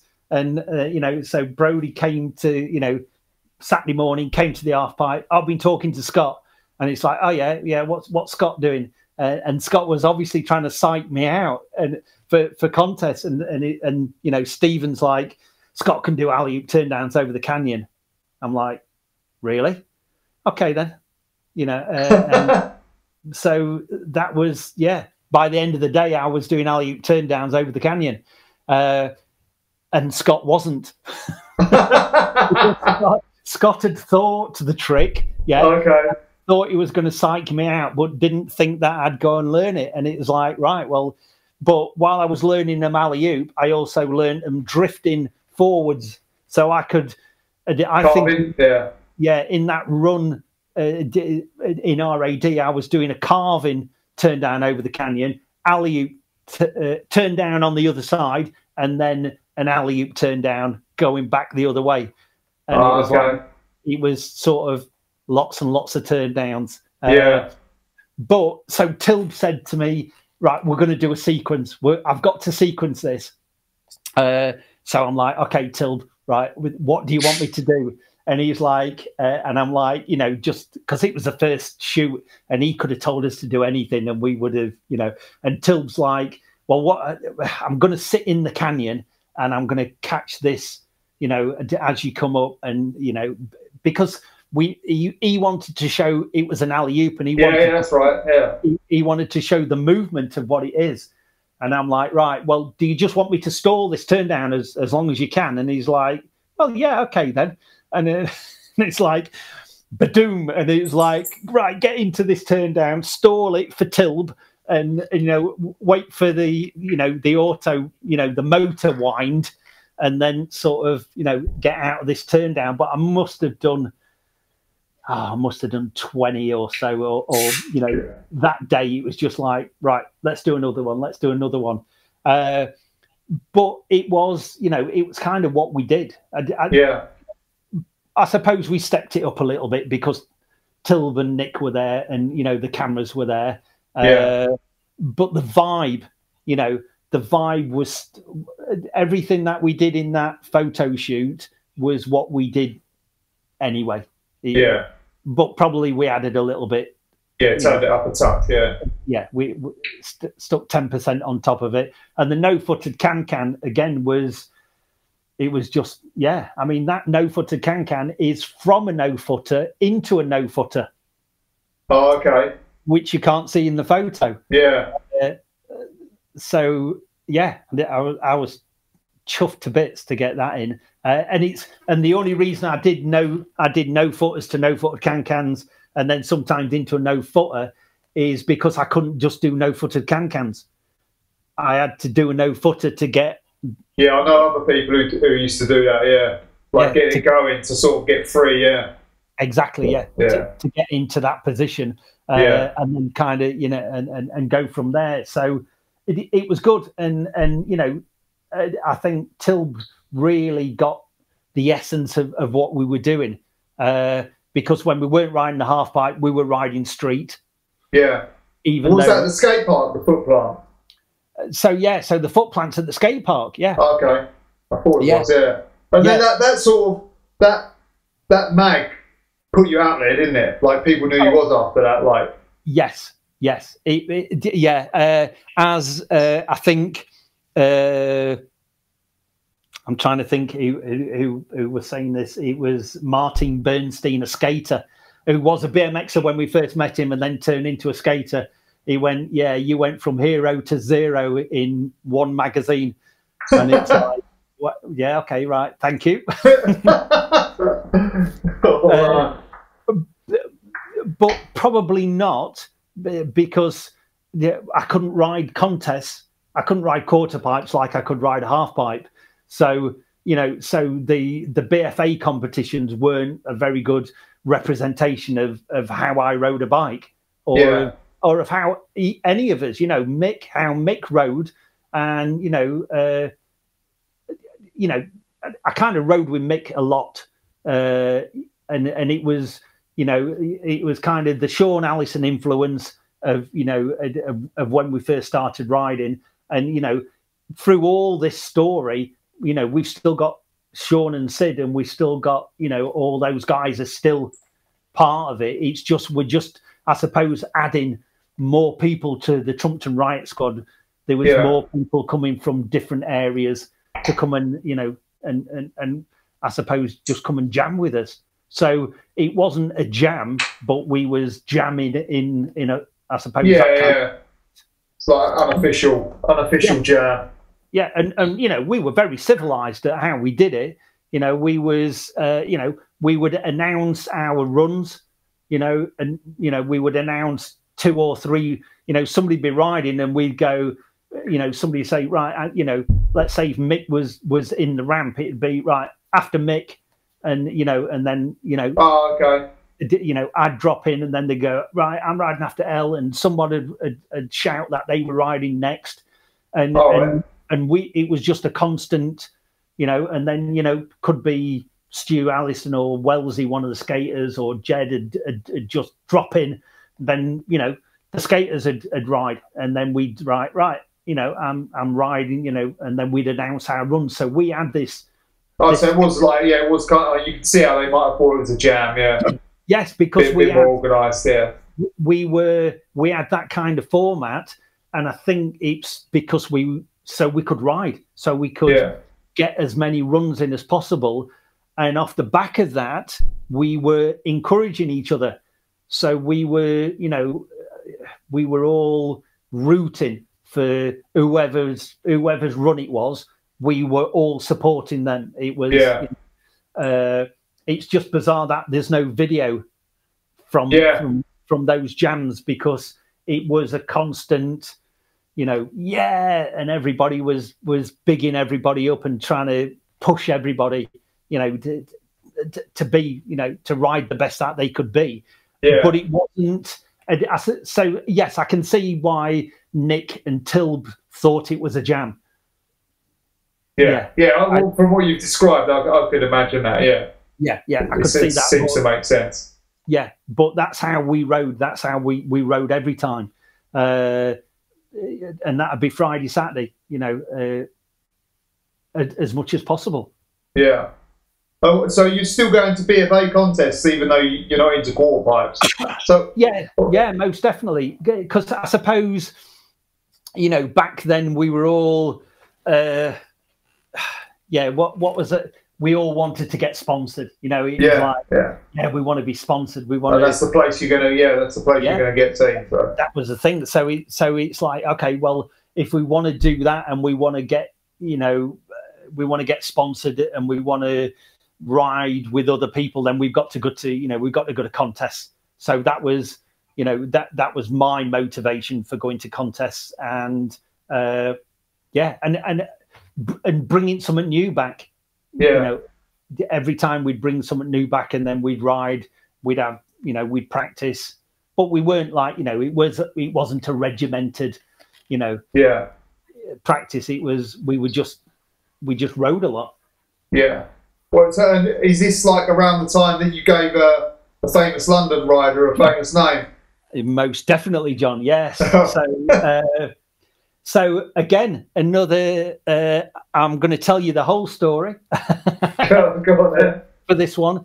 So this is. I don't know where this one started, but it was Scott Carroll getting me into trouble again.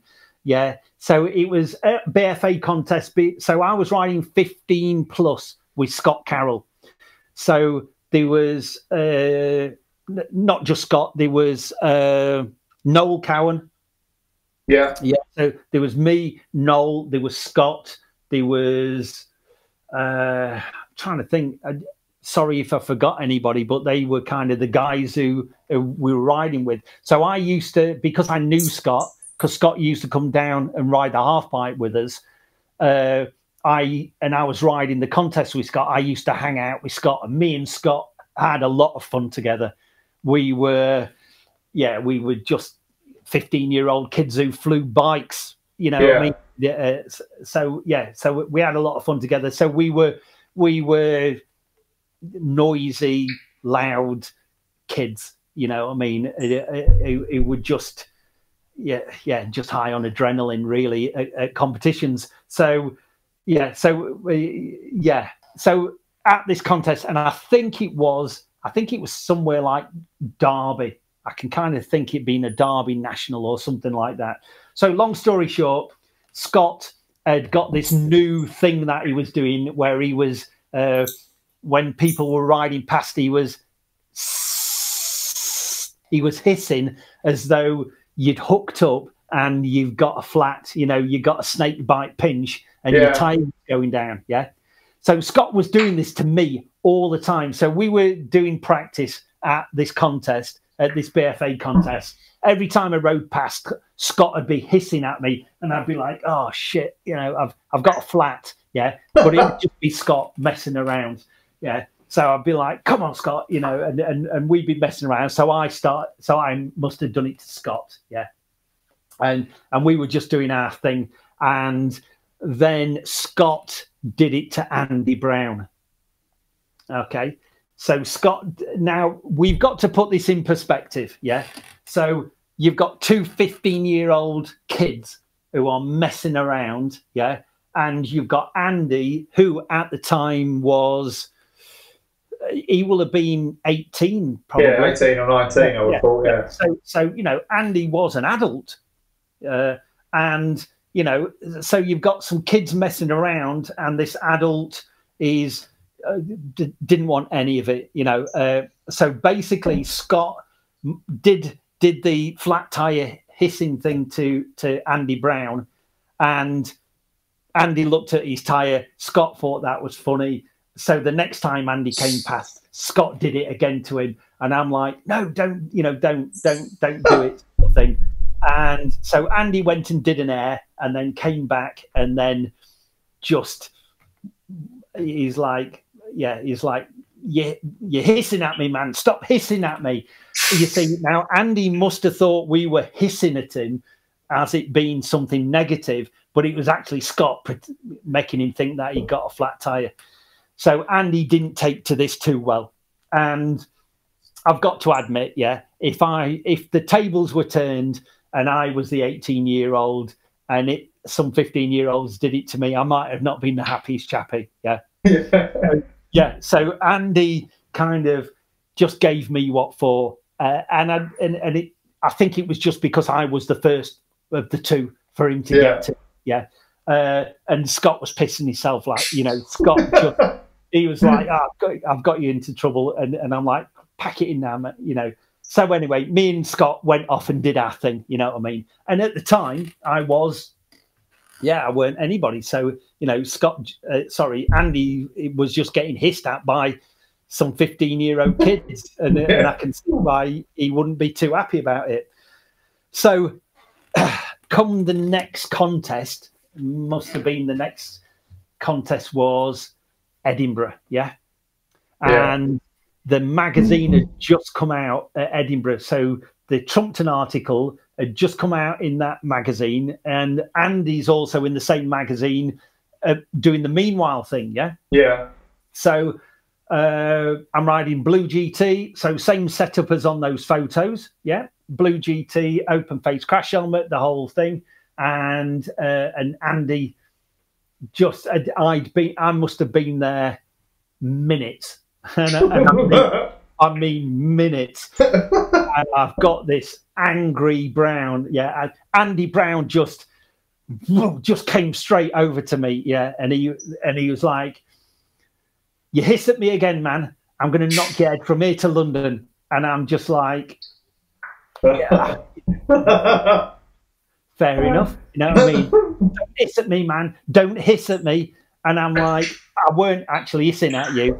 And, yeah, like, and I'm like, you know, okay, fair enough. You know, just leave me alone. You know, it's kind of BMX. BMX is not that sort of thing where, you know, I'm not saying Andy was being a bully, but it's kind of, that didn't happen at BMX competitions, or it didn't for me. So then, you know, when Andy came up and started giving me some grief, it was like, whoa, okay. And then Andy went off and he was just hyper. He was just hyped. And I'm like, oh, rightio. And that's how I met Lee Reynolds, because Lee Reynolds came over and he said, look, you know, it's okay. Don't worry about it. It's just Andy being Andy, and you know he's just a little bit hyper. He'll be cool. Just don't worry about it. Yeah, and you know, I was on my own. So and Lee said, just come over and sit with us. You know, and it's like, right, you're just taking me to Andy Brown. It's like, no, I don't want to get involved in this. And Lee's like, no, it's cool. It's cool. So I went over to the bleachers with my bag and I hadn't even ridden at this point. It's like Andy had ambushed me. He must have had people waiting for me. And it's kind of, so Lee said, just come and sit with us. It's cool. You know what I mean? We'll Andy will calm down. He's really not a bad guy. So that's when I met Lee and Greg Gielt. You know, obviously I'd seen these guys ride, but I hadn't, interacted. Yeah, I'd not interacted. I hadn't. I was too young. I was unknown. I was just watching them from afar. I was in awe, and it was like, okay. So I spent that whole contest with Andy Brown, Lee Reynolds, Jason Hassel. Can't forget Seal and Greg. Yeah, good bunch of dudes, man. Oh, what can you say? It was, and you know, Andy was, Andy didn't threaten me anymore. He didn't want to beat me up anymore. So I was like, yeah, you know, and it's, which is where I said to Reynolds, I said he's just angry, you know what I mean? And obviously that was that was it. It was, yeah. It's like he is angry because you know he scared me to death, and it's like, you know, so yeah. So we did the contest, and again another sort of thing is, and this is where Andy was doing the big styles, where he was doing the big no-footed can-cans. He was doing the Indian airs, and it was just where we'd, you know, so it was after his training. So Povar must have been there. It was after his training with John Povar at this Edinburgh National, and sort of didn't quite click with Andy until everybody was airing one ramp where it was just one single quarter pipe. The big wide quarter pipes hadn't come into the contest at that point. At the other end of the arena was a canyon, and Andy Brown must have liked one of the ramps on the canyon side, and me and Andy were trying to ride the canyon side because I'd got this new trick, so I wanted to at least have a go at the turn down over the canyon. Yeah, in this contest. So me and Andy sort of, you know, Andy was getting snaked on the canyon side. I was getting snaked.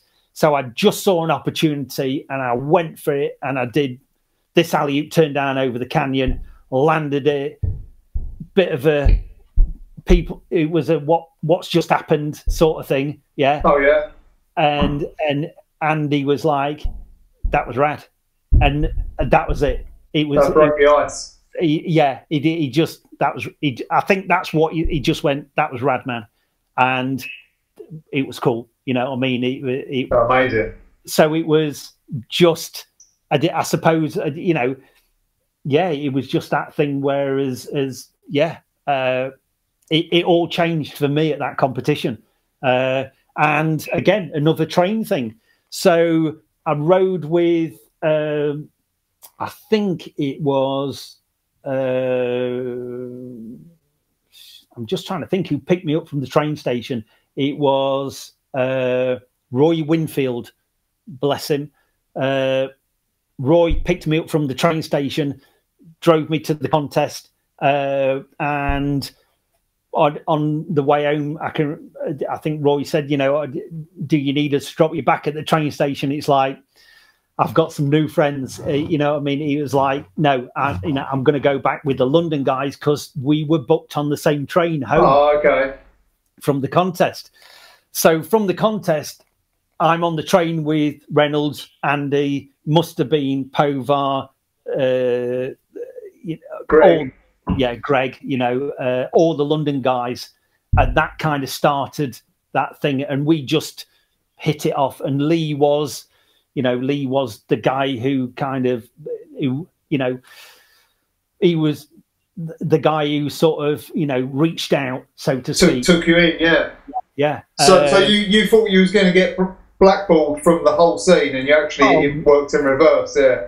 Yeah. I thought it was, I thought this was, Andy Brown was just going to beat me up every time I go to a contest, and it ended up being the total opposite. It ended up being, I've just found a new extended family from that point. So that's how I became really good, the best of friends with Lee. And then Lee started coming up to Trumpton, riding the half pipe. He brought Greg, and that's that kind of thing of our hookup with London. Yeah.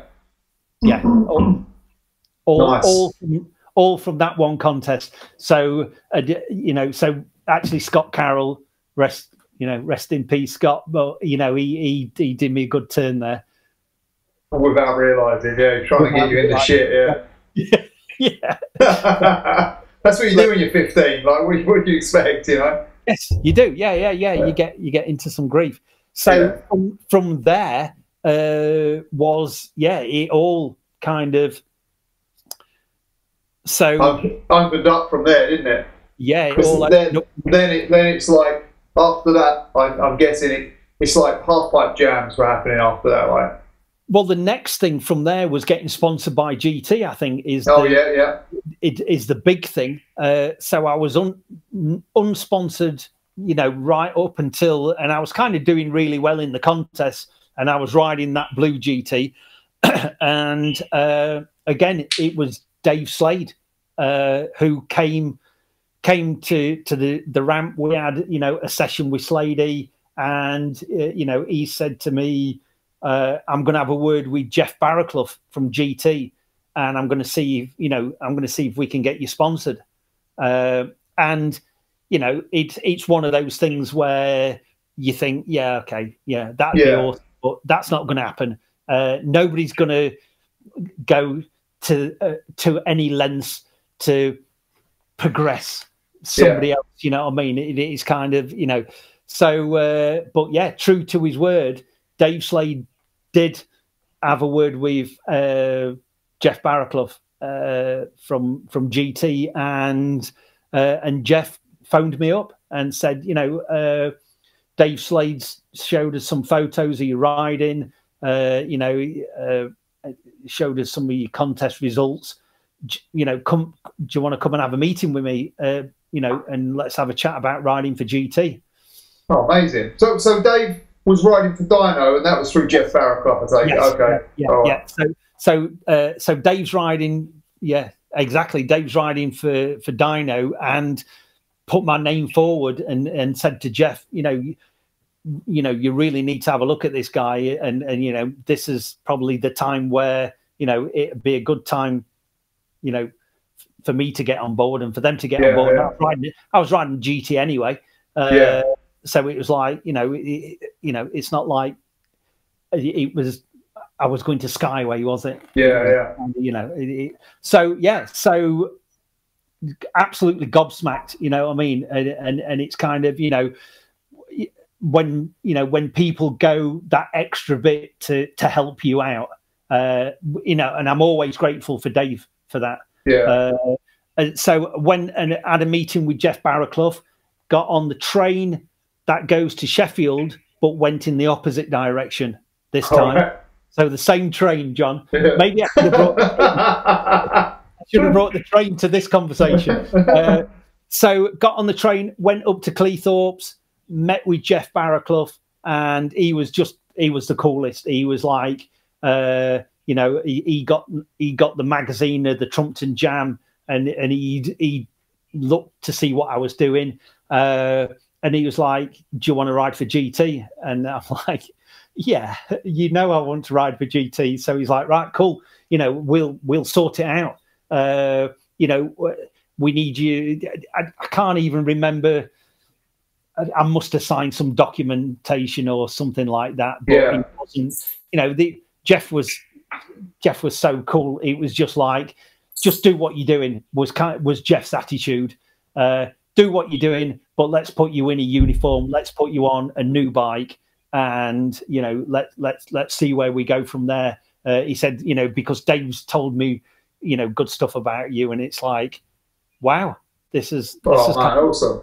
Well, what was they doing? Was that just they were just destroying GT and Dyno, and that was it? Yes, yeah.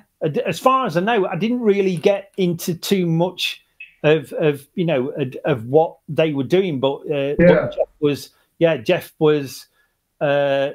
you know, I used to go and see him, and I'd take magazines, and Jeff used to tell me the stats of how many more bikes they've sold because I had a photo in a magazine, or I've won a contest or whatever. So Jeff was happy, and you know, I was getting GTs, and yeah, you know, and the first bike I got off GT was the orange Performer.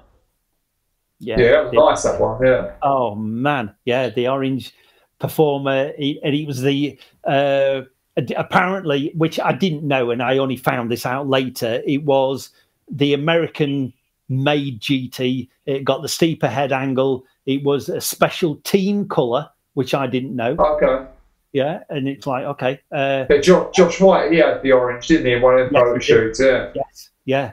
And it was like, yeah, and Jeff's like, right, so, you know, come and pick your bike up. And it was like, wow. Oh, nice. Yeah. So I bought one GT. If we talk about having really good BMXs, I bought one. And everything after that pretty much was, yeah. That's good going, isn't it? Being sponsored, yeah. So again, you know, thanks to Dave, I got that ride on GT, and they were brilliant. Jeff Wood, you know, I got shoes, I got, you know, one. I don't know whether you remember this, but there's some photos of me on a pink S-Bend GT. Yeah, I remember. Yeah, and that was. It was kind of, I weren't supposed to be riding that S-Bend GT, to be honest with you, because Jeff said, no, don't ride the new bike.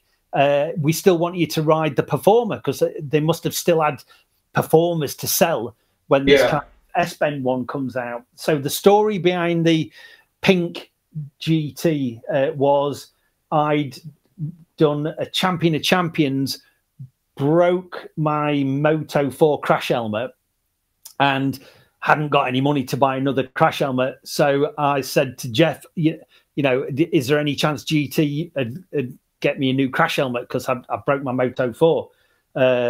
And Jeff's like, well, we haven't got a budget for things like crash helmets, because we do crash helmets, but, you know, we'll give you a dyno crash helmet if you want.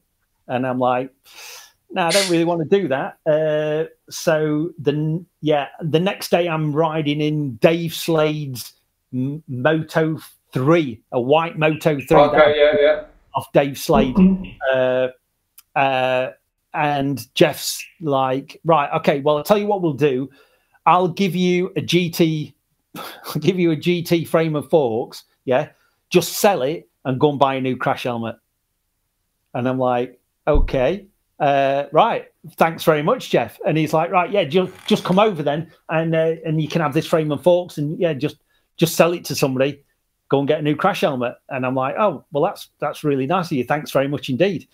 So I rock over to see Jeff, and it's the new S-Bend GT. Oh, right. And it's like, I've never even seen one of these things. And he's like, yeah, well, really, we don't want you to ride it because we want you to ride the Performer.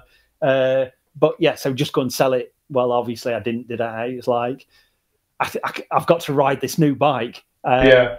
So I put that together and put the orange GT Performer up on the bedroom wall, and kind of, you know, left that one there because of, you know, it was my first sponsored bike. Yeah. It was like, so then started riding that GT. So, and that's the story behind the pink GT. I was only supposed to start riding the S-Bend GTs when I got a white one. Chingford Jam, you had a white one, didn't you? Yeah, which is you're right, John. Yeah, which is Chingford Jam. Yeah. So what did they get mad about you riding the pink one? No, Jeff was cool. He was like, okay, don't worry about it. And it's like, yeah, well, you know, nobody's got one, and I wanted to ride it, and I'm gonna have to ride it anyway. And but it was, yeah, I mean, I loved the orange GT. That was kind of, you know, when you've got the bike that you always look back to and go, wow. But you know, I didn't like the S-Bend. I thought it looked, even back then, I didn't like it as much as the Performer. I thought the Performer looked really good, but that one was like, nah. The Performer rode really well. It was a little bit shorter. But again, I suppose, you know, I was only a kid, so I wanted the newest. And it's of course, yeah. You know, so rode that one, and sorry, before that, I've digressed a little bit. Before that, I was sort of going and riding with Reynolds down at Chingford. So I've jumped forward a bit. Okay. So I remember a couple of times you'd come down, you guys. I think maybe a couple of you, and I'd heard that you'd been to, because Chingford was my local. We used to go there all the time. Yeah. And I'd heard that you guys had been down, but you'd already left by the time I got there. So I think you did a couple of trips to London. You used to go Chingford and Crouch End. Yes. Do you remember that, Ram? Yeah, because you had a nice photo of a grid. So that was at Crouch End, right? That was Crouch End, yeah. So that's the two spots we used to ride, was Chingford and Crouch End. But Chingford was like, we was there like all the time, you know. And I remember a couple of guys who used to ride. Oh yeah, there was these Northerners down. Yeah, they thought they were real good. Like they were kind of, you know, bad age to be. Like, yeah, you know, one of them said they could do no handers 9 feet out and blah blah blah. And they was telling me the story. It was quite negative, but like looking back, it's quite funny, you know. Right. Did I do it no under 9 foot out? Or? I don't know. They might have just made that up, but they were just kind of painting a bad light on the people that had been through. Yes, I see. Well, I used to. So sort of the Chingford thing was. So Lee used to work. He used to work in London with his dad. Yeah, and Lee's dad was a florist. Yeah. So Lee used to do like an early shift in London at the hotels, and then he'd be kind of finished about 1 o'clock, 2 o'clock in the afternoon. Yeah. So sometimes I'd jump on the train and go down and meet Lee at King's Cross, and then we'd go and ride Chingford. So that probably was that time, as I think, because I've got a couple of photos from there, me riding orange GT with a red Moto 4, and Lee was riding these Hutch with the pink bars. So it'll have been a kind of a pre-Holeshot sort of. Yeah, well, that's winter though. Well, I remember this as being a summer thing that when you guys came. Summer. Right, but, so that could have been. I'm just trying to think how we.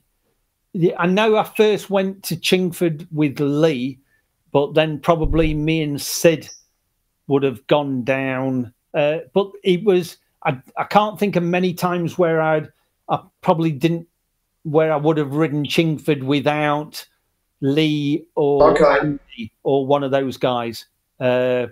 We very rarely did like a solo sort of, let's just go and ride Chingford. It was meeting up with Reynolds or Andy or, you know, those guys. Okay. Yeah. Well, how did you find out about Crouch End? Through those guys? Yes, I think I did. I actually think I found out about Crouch End from Nick Phillips. Oh, okay. Yeah, probably lived near there. Yeah. Not far. Yeah. So I think that was the Crouch End side of it, and then I must have gone with Lee and a couple of others a few times, and then the Grizz Air photo was a GT bike test, as far as I remember. I've got it here, but never. It didn't appear as a GT bike test. Yeah. No, it didn't appear. No. It appeared as like what's going on with BMX. Yes. Yeah. Which is the one with me and Sid on the same page. That's it. Yeah. Okay, so that's the photo you were talking about earlier. Yes. So it's that one. Yeah. That's the one. Yeah. Well, so it was. That's the one. Yes. So there. That's a nice picture. I like that picture.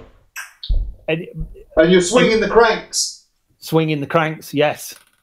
Yeah, most definitely. But that photo's quite. You know, that's quite late on. To be honest with you. There's lots happened before. Oh, you're on an S-bend, yeah. I'm on it, and it's not even my bike, John. Oh no, no. That's actually the test bike that GT sent to RAD. Oh, okay. So I'd never even ridden that bike before, which is bizarre that it ended up not being a bike test article, but being an article about. Obviously, the scene must have moved on. About the scene. Really, it's what that feature is about. It's about the scene coming back in a different way, which is pretty funny because it was dying a death at that point. Yeah, I think that may be the angle iron grinding block that you was on about as well. Yes, it will have been. Yes, but what about the swing cranks? Like, when did that all start? Because I was canning about it, and then. Yeah. I mean, he had he's the way he got into it, and then after I looked at an old freestyling, I realised Josh White was doing it early, like really early. Yes. So it was you and Canning were the two guys that I identify as like doing it first for me, like because I'd never seen it before. Yeah, it was definitely Josh White and the GTV video. Okay. And on the GTV video, Josh White's riding. What's most notifiable? He's riding a half pipe in like near some warehouses. I don't know whether you've seen the video. Yeah, I think it's the toll ramp, the freestyling ramp, maybe. That's the one. Yes, and he's doing one and one. He's doing puppet airs. Yeah, one and one foot downside, swinging the cranks. And he's doing Grizz airs. So I think that kind of planted a seed. And then it was actually riding with Mike. Okay. Where I think I learned Grizz airs. And the only way to do a really good Grizz air, there's a couple of pictures of me in some magazines of doing Grizz airs with holding the brake. Yeah. And they look absolutely... Doesn't work properly, yeah. No, they don't work at all. So it's like, okay, well, this is how Josh White's doing it, so I'm going to have to learn this. So I think I kind of... It was to learn Grizz airs properly, and then I rode with Mike at Crawley. Okay. And I don't think it was Crawley Jam. I think it was just at Crawley. We were just riding at Crawley, and in true Mike fashion. So I must have been at Crawley with Lee, and I think it was Lee, Jason Hassel. It could have been Andy. I think Beveridge might have been there at that one as well. And we were just riding. We were just having a session. And Mike turned up late, as always, for Mike, with the bike in pieces. And it was just it was classic Mike. His bikes were an absolute shed. His wreck, were a wreck. And I remember, so he must have either got on a bus or got in the back of somebody's car. His bike always ended up in pieces. And I can remember, I can remember Mike turns up on a Skyway with tough wheels, and he must have broke a wheel, and somebody must have given him a back wheel with a free wheel. So it was Mike Canning riding with the free wheel. Never seen him ride with a free wheel before. And he just never touched his brakes. He basically got on the ramp and just did everything without touching the brakes. And he was swinging his cranks. He was doing one-hand, one-footers. He was doing look backs, with his foot off. He was just riding like Mike did, obviously at a lower altitude because you couldn't get high in the barn anyway. So I think that was where it's like, okay, we need to. I think I had one of those penny drop moments where I explore this. I just watched Mike, and so I think I'd been doing Grizz Airs swinging the cranks, but I weren't doing one-footer swinging the cranks and those sort of things. I think I'd just saved it just for the Grizz Airs because I couldn't get Grizzers very well. And then when I saw Mike, I think that's when it was just how it looked. It just looked so natural, and it just looked so fluid. And he got his bike in positions you couldn't get your bike in when you were tensing up, squeezing the brake. And it was like, right, okay. So I think that must have been that sort of conscious decision of no more brakes. Let's have a go at this. That was that for me. That's like the way to do it. I saw that early and was like, that's it. Like that's definitely way better that way. Who come up with a term, swing cranks? I just heard that loads at one point. Like, swing crank. Yeah, I think it was just a collective term that we used to say. I might have been, or we might have been giving Lee a little bit of grief. I kind of think this thing where we're like, you need to start swinging your cranks, Lee. Because Lee was, when he's doing the big chicken leg one-footers, and he's got his, his with the back brake on, and I think we were like, you need to swing the cranks. Lee used to do grizzlies as well, and I think he used to hold the brake, right? Yeah, he did. Yeah, so it weren't a good look, was it? It wasn't. So maybe one photo of me that didn't look good at Alfreton doing a grizz like that, and then it might have been Lee, and it was like, no, we've got to do this in a better way. And I think it was when Mike showed us the way. It was just because then I could learn Eddie airs, top side one hand, bottom side foot, one-footed X-ups. Just look so so cool with the bike, because the bike just moved away from you, and you had. I want to get that bike there, and it's less restrictive, isn't it? Your foot's in the wrong place, like completely in the wrong place. If you pull that brake and you take one foot off, it's like your weight's up front too much. It's not going to go where you want it. So, and it's kind of, I suppose it's that gyroscopic effect as well. When you stop your back wheel, your bike goes up. But if you keep your back wheel spinning, then your bike kind of wants to naturally start turning.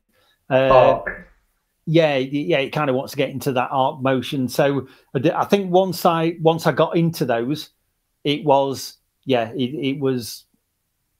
again no looking back, because it helped me riding, doing carving on half pipes, and basically getting the bike out of the way. No, it's good. It's nice. So you two guys were the first people over here to do it, so that's why I always think of you two. Yes, I'm trying to think of. It still took a while. You was early. Like, there was not many other people that were doing that back then. No, and then Matt came over, and just took it to another level. You know, I don't think we were doing one. That's true. That's true. He was doing it as well. Dave Young brought that up. Yeah. So Matt just he just elevated when Matt was doing it, and we were seeing. You know, there's a picture of Matt doing a 1-footed invert where he's swinging the cranks on his Skyway TA with chrome GT bars. Can you remember that? I can remember the chrome bars. Yeah. Yeah, and the bike's upside down. It's just unnatural how upside down he'd got it, and it's like, well, there's no way you could do that by holding the brakes. It just wouldn't happen. Yeah. So yes, I suppose a bit of that progression, and I still kind of, you know, still give people grief. Tom Justice is one of the guys who, you know, one of the new school guys who was like, come on, Tom, you need to learn, you know, you need to learn to swing your cranks when you're doing things. So even, you know, 5-6 years ago, we're still trying to champion the still pushing it forward, swinging the cranks, and Tom's like, yeah, I'll obviously you can do what, but you know, so Tom's like, yeah, okay, I'll have a go at that, and it kind of just, I suppose, puts another perspective to riding, but I think it just opened up that freedom of, you know, get the bike out of the way, start whipping some good styles. Yeah, definitely, way better, yeah. And where are we up to now? It must be up near the second RAD feature on Trumpton. Yes, so that'll be, yeah. So when was that, John? Was that 88? Was it 88? I think I've got it here. Hold on. So yeah, that one you was on the cover actually. I have a little picture on the cover there. No feeling very bad. I haven't got that magazine, you know. So maybe Jed's got it. So, right. So I'm on the orange GT. So we've gone back a little bit now. Yeah. And then you've got Scott Carroll, Lee Reynolds, and Mike Canning. And Mike. So you've got more Scott Carroll, fucking good turn down. Yeah, big turn down. And Lee doing a no 45-40, but that turn down is fucking. There he is. Yeah, look at Scott. That's awesome. That is a premier turn down for 1988. Yeah, most definitely. And he's just, and again, he's not, because he rode in his Skyway costume for the rest for the rest of that jam. So that photo is practice. That's us just messing around. And Scott was on a street styler, isn't he? On a Skyway. Yeah. So he's riding for Skyway then, and he must have been down for a couple of days. But again, it's a Trumpton jam where it weren't really a jam, to be honest with you. It was another meeting of. It was just as getting an excuse to get together. I think it is what. Does it say what the reason for that jam is? I reckon John? TLB's coming, and it was like word of mouth. Everybody get there. Right. So it was. Yeah. Right. So it was. It doesn't say. Just Trumpton fast forward tomorrow, today. Right. So it must have just been again. It must have been a James thing who instigated that, and James will have just said, right, you know, Tilb and Nick are coming up, and we're going to have a jam, and it's like, right, cool. Well, that's just an excuse, you know, to get more people up to the ramp and have a bigger session than we normally have. Yeah. So at this time, you know, Lee had been riding, he'd been coming up and riding with us a lot. So he was at least, Lee must have come up at one point. He was coming up like sometimes every week or every fortnight. He'd be coming up. Oh, okay. and he'd be riding with us. Did he have some sort of romance up there or something? I seem to remember. John, you are well informed. I remember that. I don't know who told me, but this is like going back years. Yeah. Yes, mate. You are. Oh no, because I remember it because this is how one of the tricks came about. Oh, right. Yeah. Well, that's the story I heard anyway. So. Right. Okay. Right. Go on. Sorry. It's how what came about, John. One of what that no-footed 540, or did he try 900 or something? He more than likely will. No, I think he reined that one in to no-footed 540. Oh, okay. But yes, Lee was having. I don't know whether this was an official or an unofficial romance with a girl from Nottingham called Ellen. Okay. Right. Yeah. So you are very right, John. Yeah. We're digging deep. Yeah. So a bit of a twofold reason for Lee coming up there. I was trying to keep it all to BMX, but there we go. Yeah, in a way, yeah. So a girl was a catalyst for Lee coming to visit us, John. Yeah, but yeah, no worries. You know, if him coming to see a girl meant that he came and rode with us, then yeah, fair play. Yeah. So yeah, so it was a good distraction. I dare say the girl came about because of the riding, though. Surely, like yes. Now she was, and people will know more of this story than I will. So this must go back to the 87 Worlds, the first Worlds. It must do where we did the the tour. It was the first tour, and so by this time, I was friends with Lee and all those guys, and then we added Pepe into the mix of malarkey. Right. So, and that was Pepe was just another level. It was, Scott messed around, but Pepe was at a professional level of messing around. And it was, so we, again, we did the tour. We ended at Sands Leisure Centre for the finals. And Pepe was, we were having an absolute blast. And it was the first time I'd got to hang out with him, to be quite honest with you. And I suppose for a lot of us guys, it's the first time, because the contests were, you had your own little crew, and then you went and did your thing, and then you went home, and you didn't interact that much. We did interact, but we sort of not as much as we could have done. But when it came to that week, sort of the tour, then we did, and it's when I first got to know Pepe.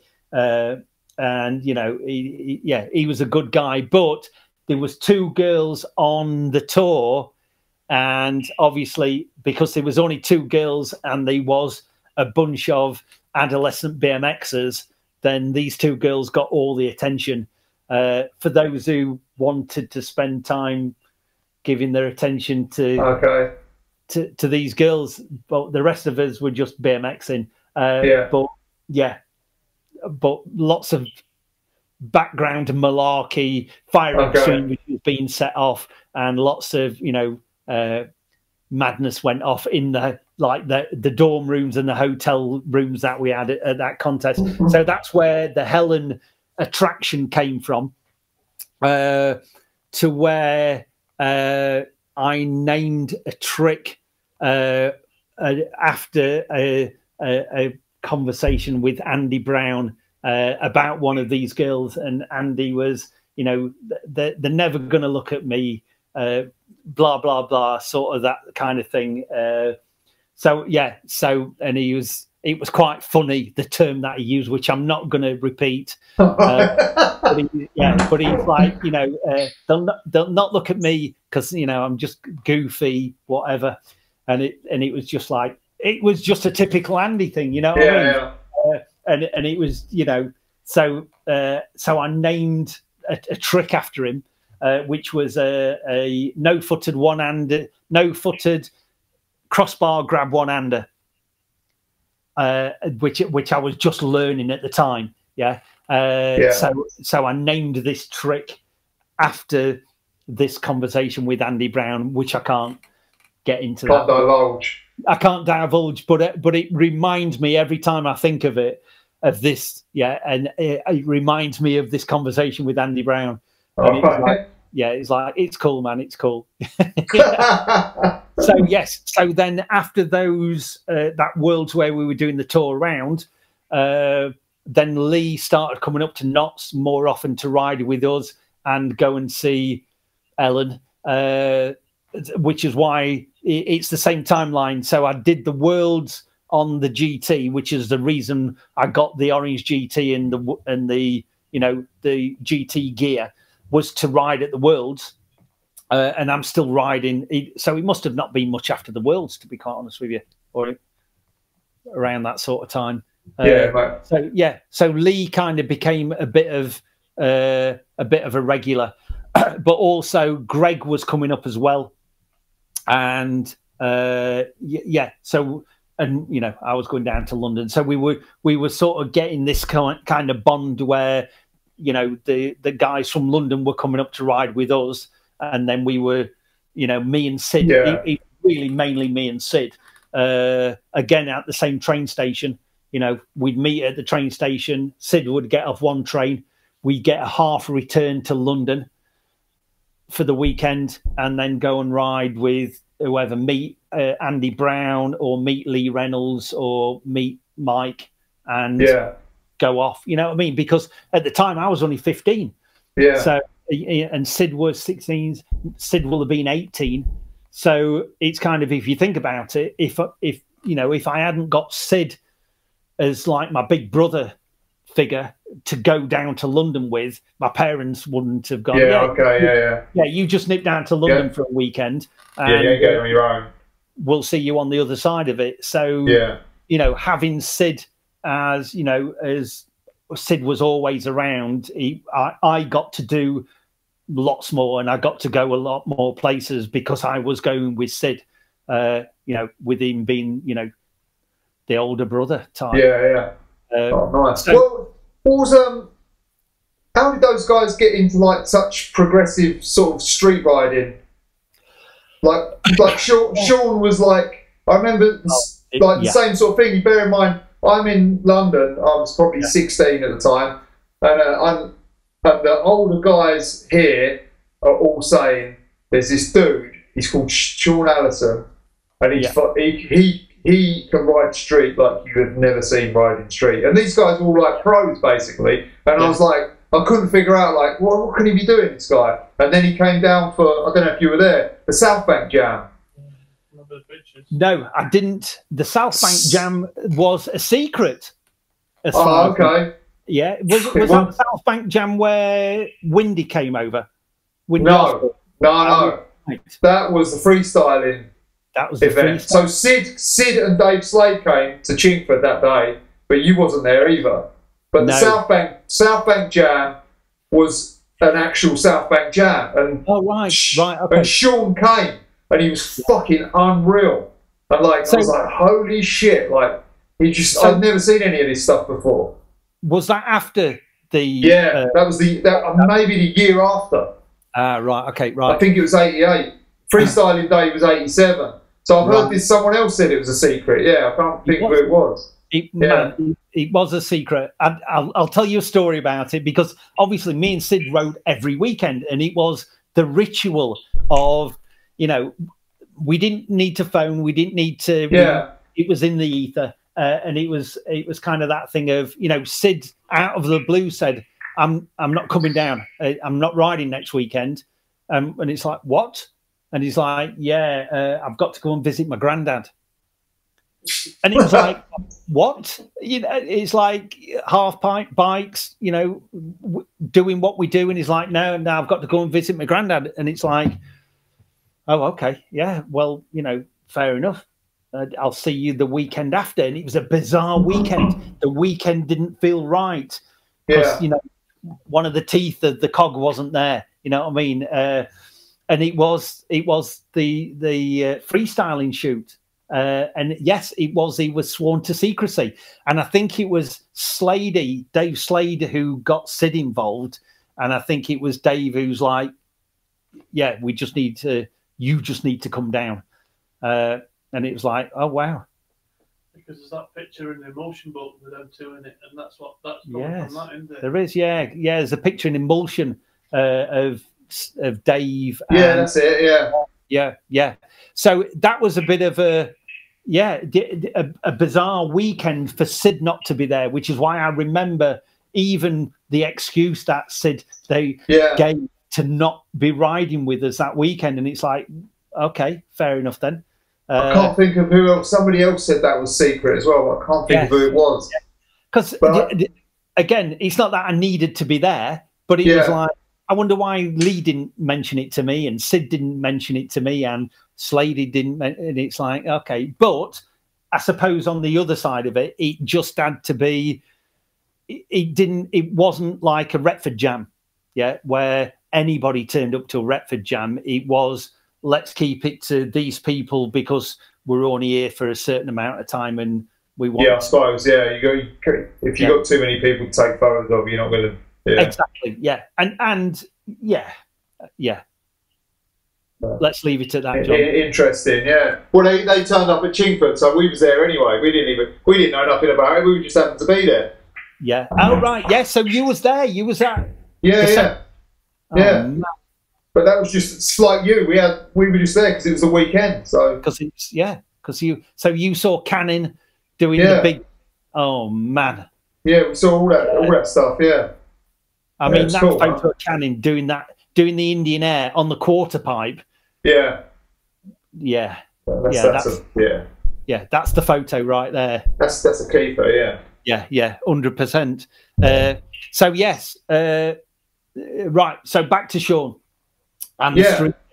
So kind of the Trumpton thing was, or kind of what we did is we rode the half pipe when it was light, and we rode the town when it was dark.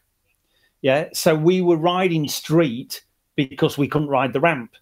Yeah. So whenever we weren't riding the ramp, we were riding street. So our normal day would be meet Sid and Shaun and everybody. Yeah. So I'd meet those guys from the train station who were coming on the train, ride round to Hudson's. We'd put our bikes over the wall because you could get to the half pipe from the roadside. We didn't have to, but there'd always be somebody riding.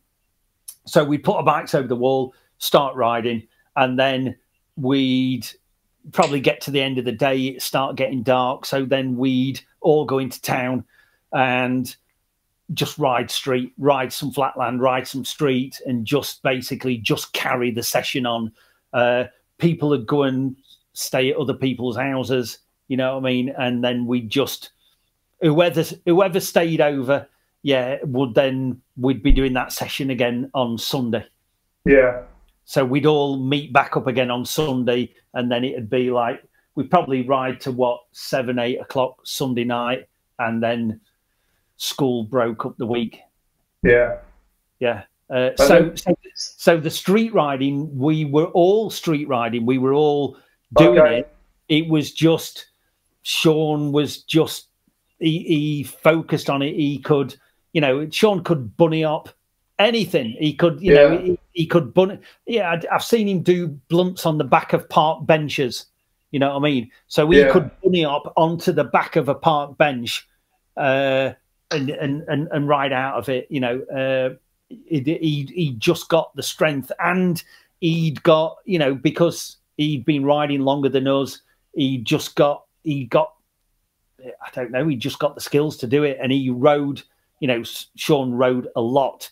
But unbeknown to other people, I rode with with Shaun at tons. I mean, me and Shaun, we rode, we would, later on, me and Shaun would be riding. We'd start riding at, let's say 4 o'clock in the afternoon, and we'd still be riding at 6 o'clock, 7 o'clock the next morning. Oh, okay.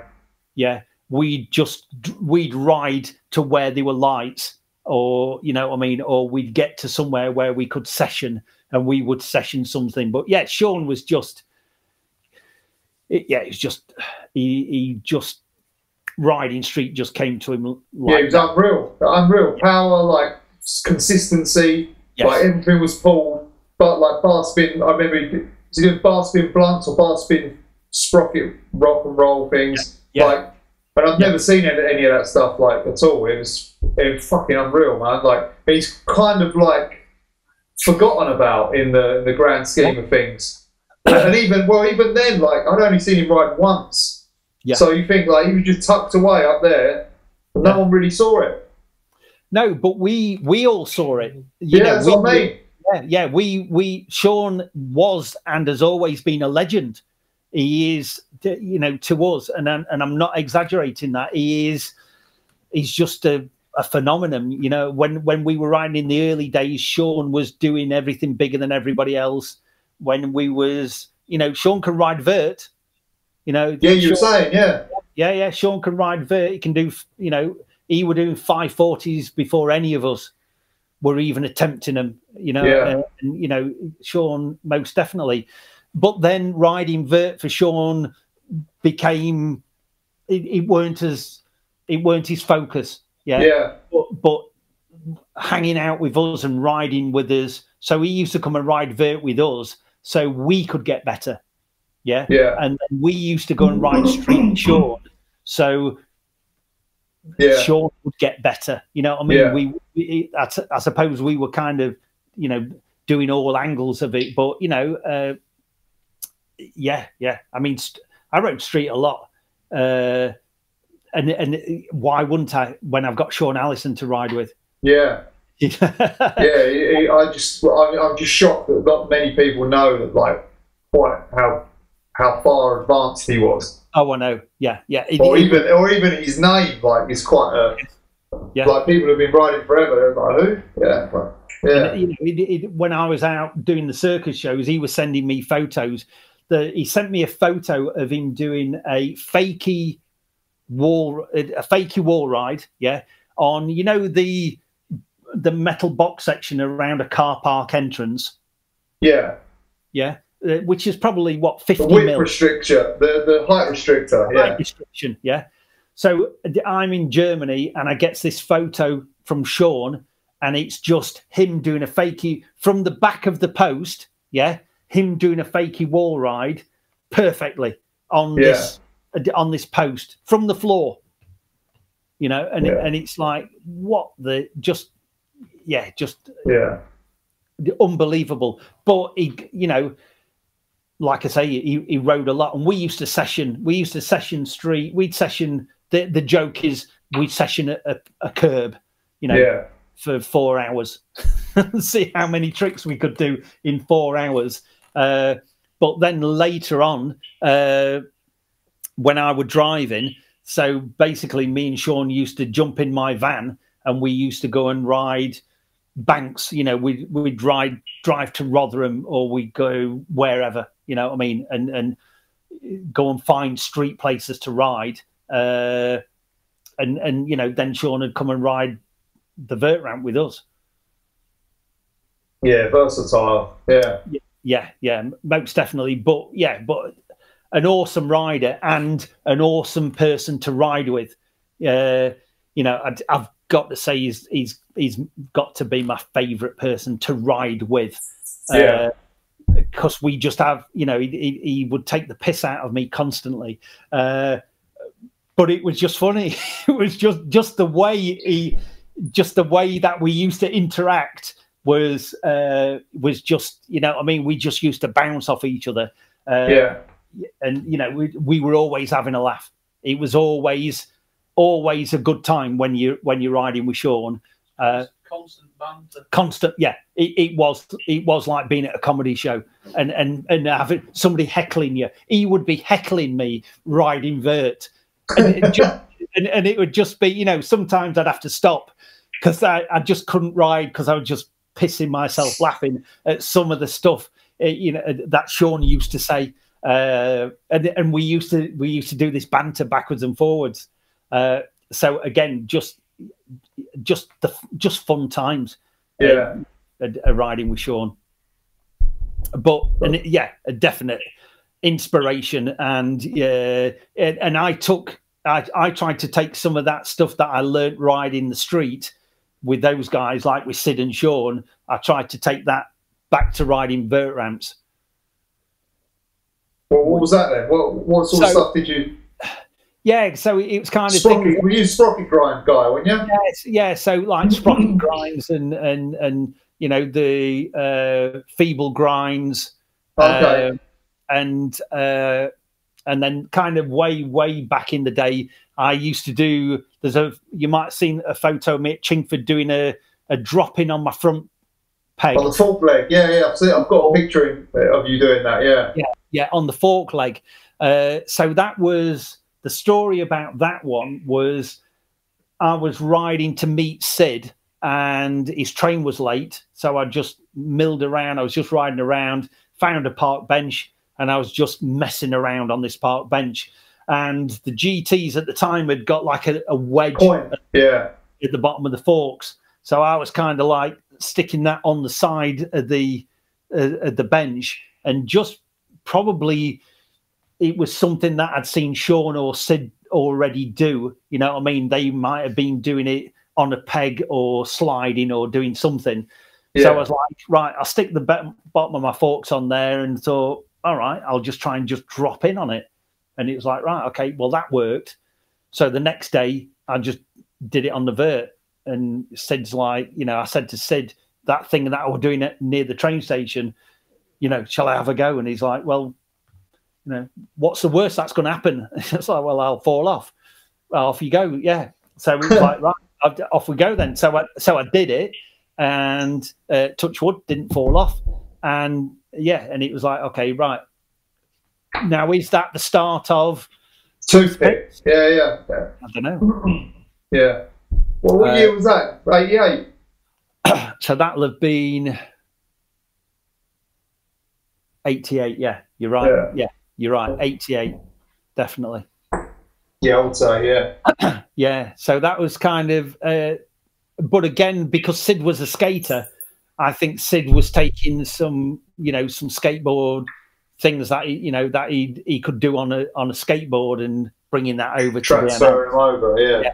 And Shaun was just so powerful at bunny hopping and doing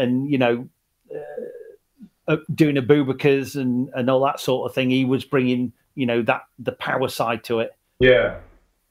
So how did you end up like hanging out with Canyon and doing the circus thing? Right. So yes. So the circus thing. Now, again, this is another one of these sort of just hanging out with Mike at an Alfreton contest. Yeah. And I'd spent time with Mike. I'd rode with Mike quite a lot. And, you know, kind of we sort of, Mike had been up for the jams and all that sort of thing. And Mike said, and I think Mike had already done some circus shows in England at that time. And Mike's, so did you ever go to Alfreton, John? Yeah. The clock was the one with the clock, yeah? The clock, yeah. And it had got like a cafe was in between the clock.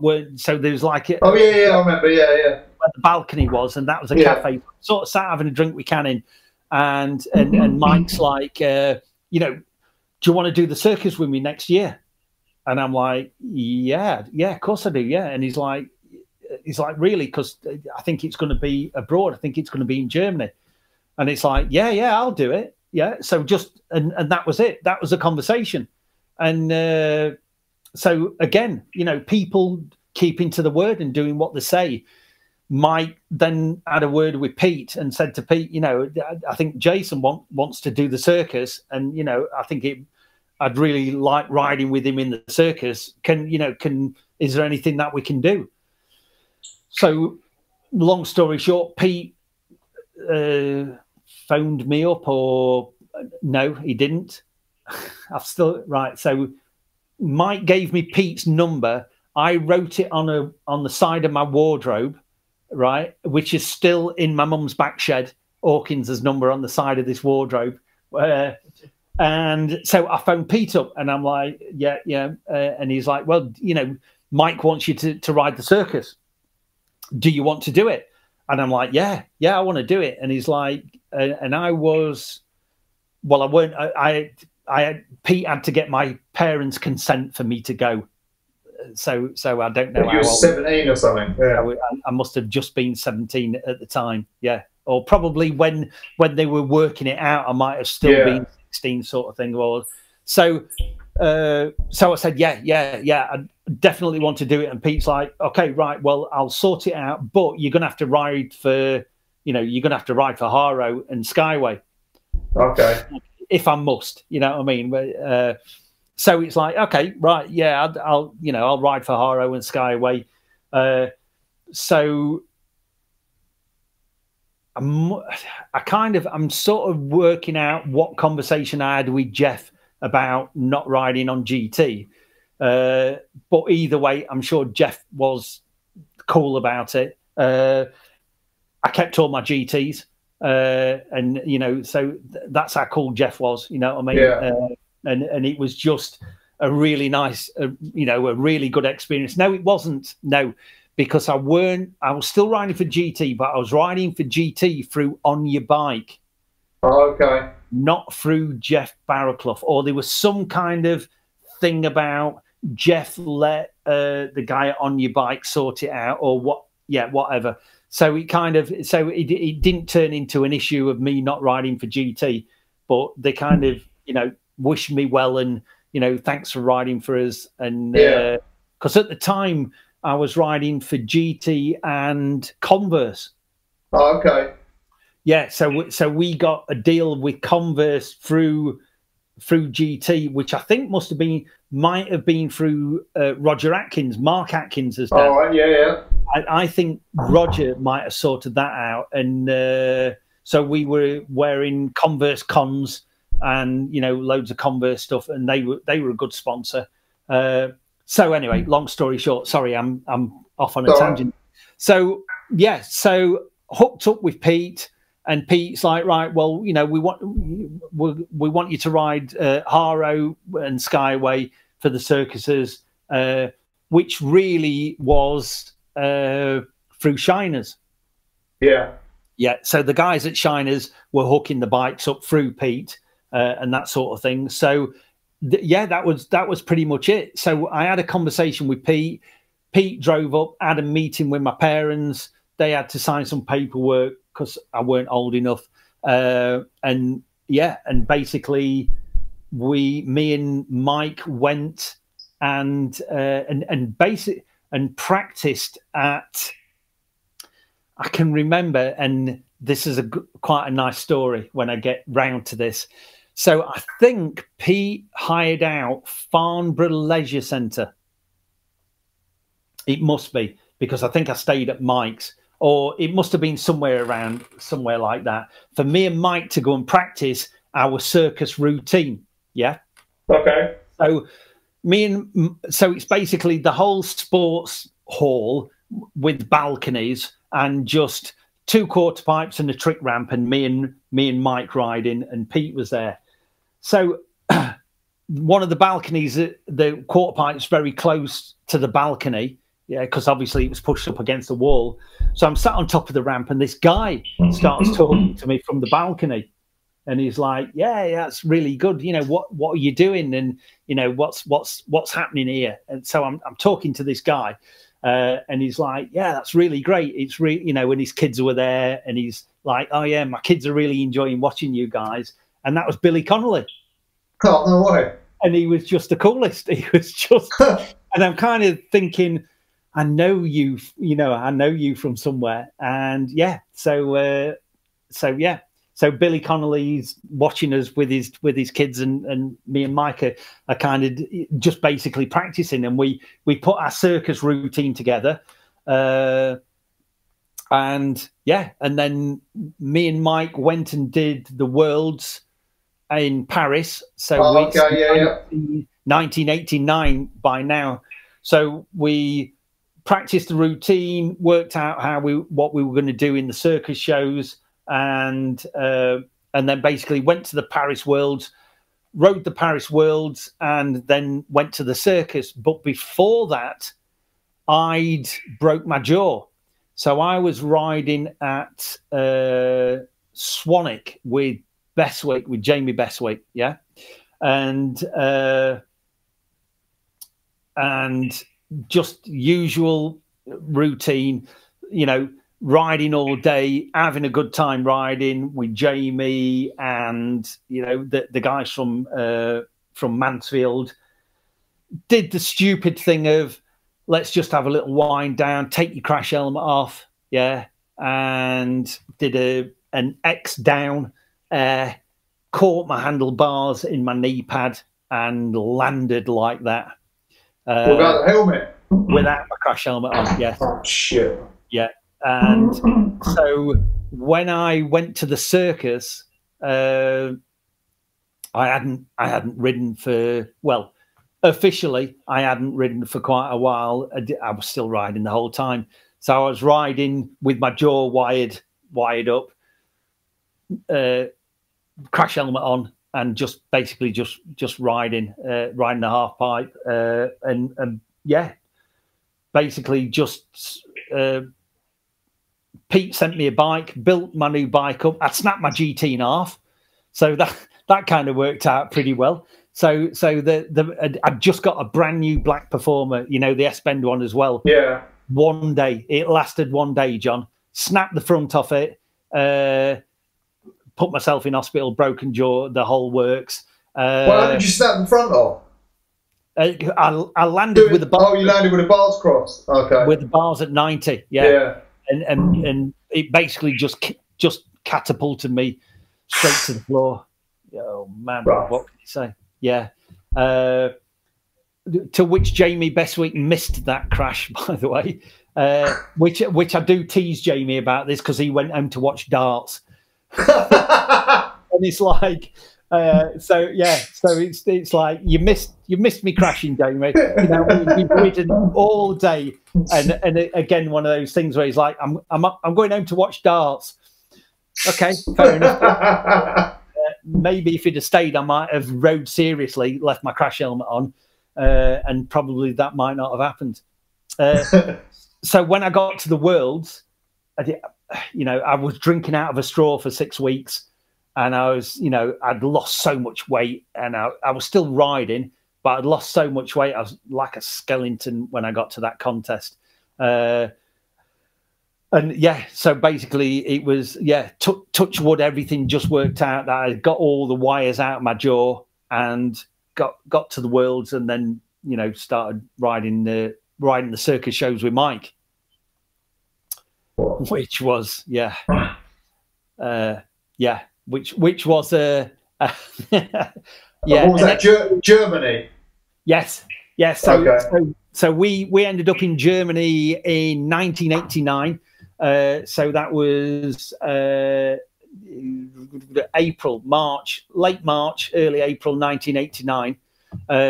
So basically, we went to the Worlds with Pete, and we took all the ramps with us, and we'd left, and it was bizarre because, again, I went to the train station, the Retford train station, the famous Retford train station, with a Haro bike and a bag, and that was it. That's pretty much off on tour. Jumped on the train, went down to London, met up with Pete and Mike, Jason Davis, trying to think who else was with us, and we kind of went over to Paris in Pete's van. But we got all the ramps and we got everything for the circus shows with us. And then me, Pete, and Mike went straight to Munich from Paris. Okay. So we kind of got to Munich, and yeah, it was just surreal. It was just very, very bizarre, because we did the first. So we were there till the end of November. So it's kind of March, and we were going to be going home end of November. And we were in Bavaria, which is sort of the bottom. Yeah, I know it. Yeah, the bottom bit. Yeah, the southwest part. Yeah. exactly, yeah.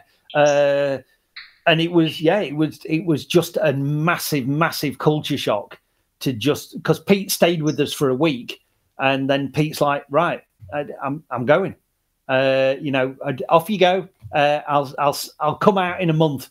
I'll see how you're getting on in a month's time. Wow. So me and Mike are like, right. So we've got to. So a 17-year-old and Mike would have been 19, I think, by then. So bizarre, because I passed my driving test on the morning I left to go to Paris. Yeah. And then we got to Germany, and it's like, right, okay. And the circus gave us a truck to live in. So me and Mike had like a Mercedes truck, which we got bunk beds and a microwave and some other bits and bobs. I'll show you. I'll send you a photo over. Awesome. Of that, and we basically, they put a tow bar on the back of this Mercedes truck, which we put the ramps on, and then it was like me and Mike are looking at ourselves and like, so who's driving this thing?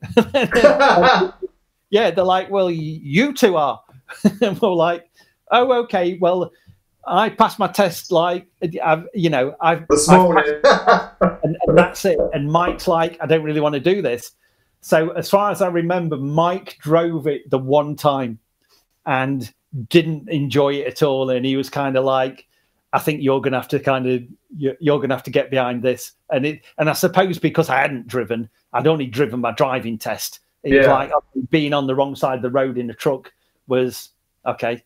A baptism of fire, I suppose. It's like, there you go. So that was it. So we was kind of on our own, and I've got to admit, it was a bit daunting, and we weren't having a nice time when the first circus shows, because we were outcasts. Circus is a family, and it's groups of families. So everybody knows everybody, and then you've just got these two kids who've got Mohicans and earrings, and just turn up, and they are riding bikes, which is not a circus act. It's kind of they're flying trapeze, and their fathers before traditional. It's all traditional shit. Yeah, it's kind of right. Who are these young punks who are now coming and I suppose trying to take this off us? So they didn't take us. We weren't took in at all. We were the outcasts to the point. Whereas in the circus, you've got the workers, and then you've got the artists. Yeah, and the workers don't associate with the artists. The artists do not associate with the workers, and the management associate with the artists. Sometimes, So there's three very clear camps. But the workers just took us in, and we were the artists who ate with the workers, Moroccans, workers, and guys from Poland, and Czech guys. So it was a mixture of people, but because we were the outcasts, they took us in. And they looked after us, and the workers became our family, our extended family. So things got a little bit better. But I can remember, I can remember sitting on top of the ramp with Mike one day, and it was, if we break an arm, we can go home. Right? Which one's doing it? One's doing it first? Who's breaking an arm so we can go home? And we honestly had this conversation. It was like we were miserable. It was not what we thought. And Mike had already done it once. He'd done Yarmouth, but Yarmouth were different because he was with the Jays. They're a family, and they know everybody. And I think that would have been a totally different experience to us in Germany. So it was a bit. It wasn't the nicest start for us, should I say? And then gradually kind of the artists started. One of the troops, their son wanted a BMX, and we got plenty of bikes. Oh, okay. So what we did is we kind of we did a little peace offering, and we built a skyway of mics up, and we kind of gave it to this guy who was from one of the troops who did like a teeter board where they do somersaults and land on each other's shoulders. Oh yeah, and all that sort of stuff. So he thought, you know, we were practicing, so we're like, come and practice with us. And this guy was doing a double backflip on one stilt. You know what I mean? Yeah. And so he you know, he was doing some airy stuff, and he had to go at riding a BMX. And I think that's where we got a little bit of respect when one of the guys who was doing probably the hardest and most respected things. Have you seen the wheel where there's a big wheel and there's two people in a wheel and they run around it like a big hamster wheel? Yeah. Those guys did that act as well. Okay. So they kind of thought they were indestructible until we put them on a BMX, and then they learned that they were not indestructible. And, mortal, yeah, and it was kind of so so then things got a little bit better, and then we went from Bavaria, and we kind of did Belgium, and we did we kind of did sort of a few nicer kind of places around. I'm not saying that it weren't nice. It was just a massive culture shock for us. Yeah. So we kind of got into it, and we were sort of, the shows were going really well, you know, and we were kind of we were starting to adapt to living, you know, in Germany. But again, you know, I can remember one time we got the owner of the circus called us into her office and said, you know, you two, you need to calm down.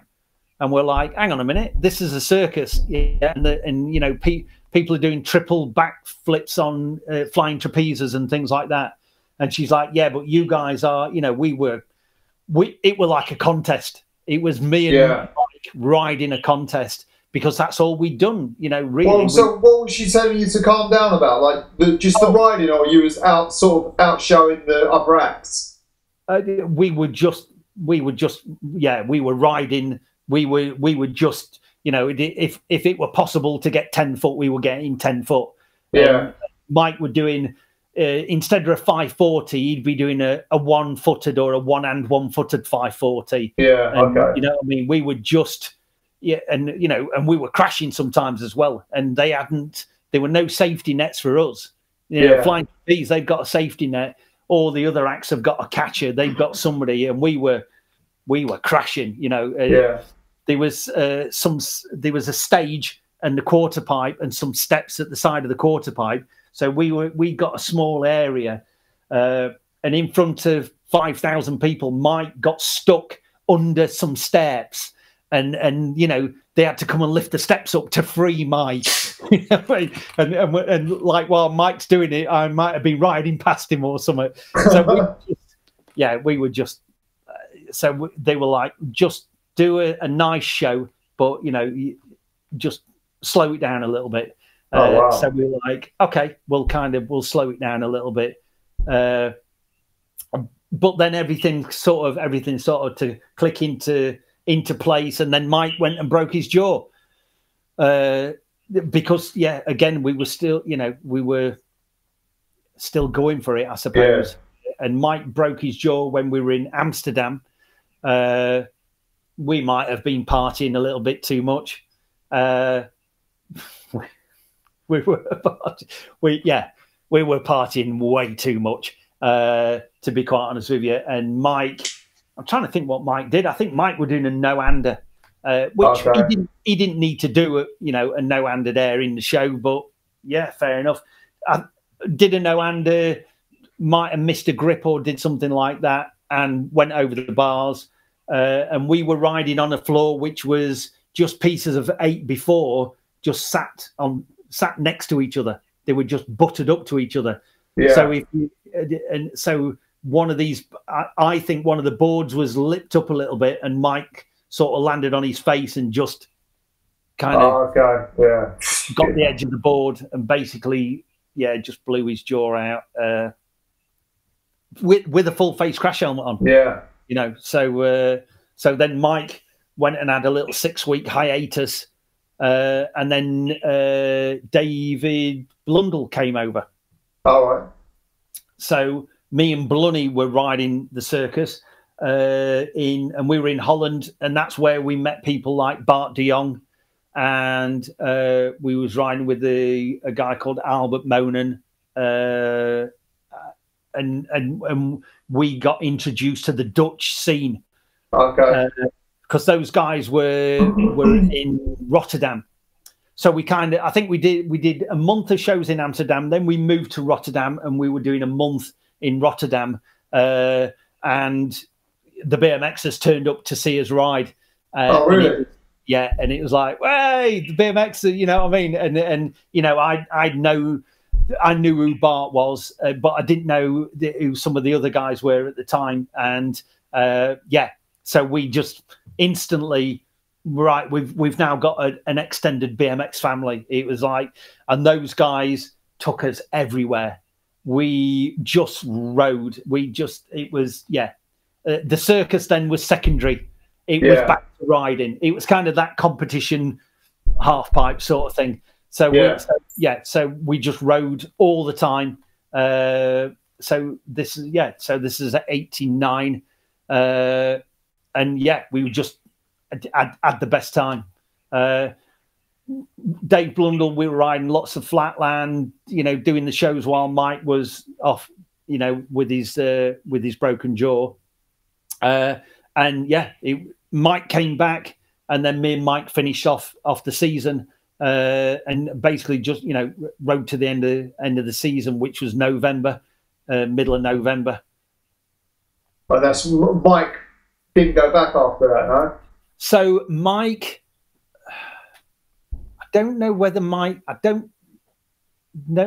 he did or whether he just came back for a bit. Okay, because I remember, like, I think it was 90 or 91 maybe, he was kind of back here. Right, so I think 91 maybe, yeah. No, you could be right, John. It could have been 90 that Mike didn't come back, and me and Dave Blundell did the shows in 1990. 19... No, it weren't. No, I'm sure me and Mike did 2 years. I'm sure me and Mike... Yeah, it makes sense, because then he come back in 91. So. Yes, and I'm sure Mike came back in 91. But I think the reason he didn't come back was when he had the accident with his wrist. Oh, okay. Yeah, he had an accident and he cut the tendon in his wrist. That's it. In Brighton, wasn't it? Yeah. That's right, yes. Yeah. So I think that's why Mike didn't come back to the circus, or he came back for a little bit and no, you could be right. I think from 91 it would mean Dave Blundell, and we did from 91 up to 93. All right. And then, so then you how long did you actually do the circus for? Right, so I started in 89 and I finished in 97. Oh, yeah. Stretch, yeah. So I did a big old stint, and in between, so I suppose I was the one who started.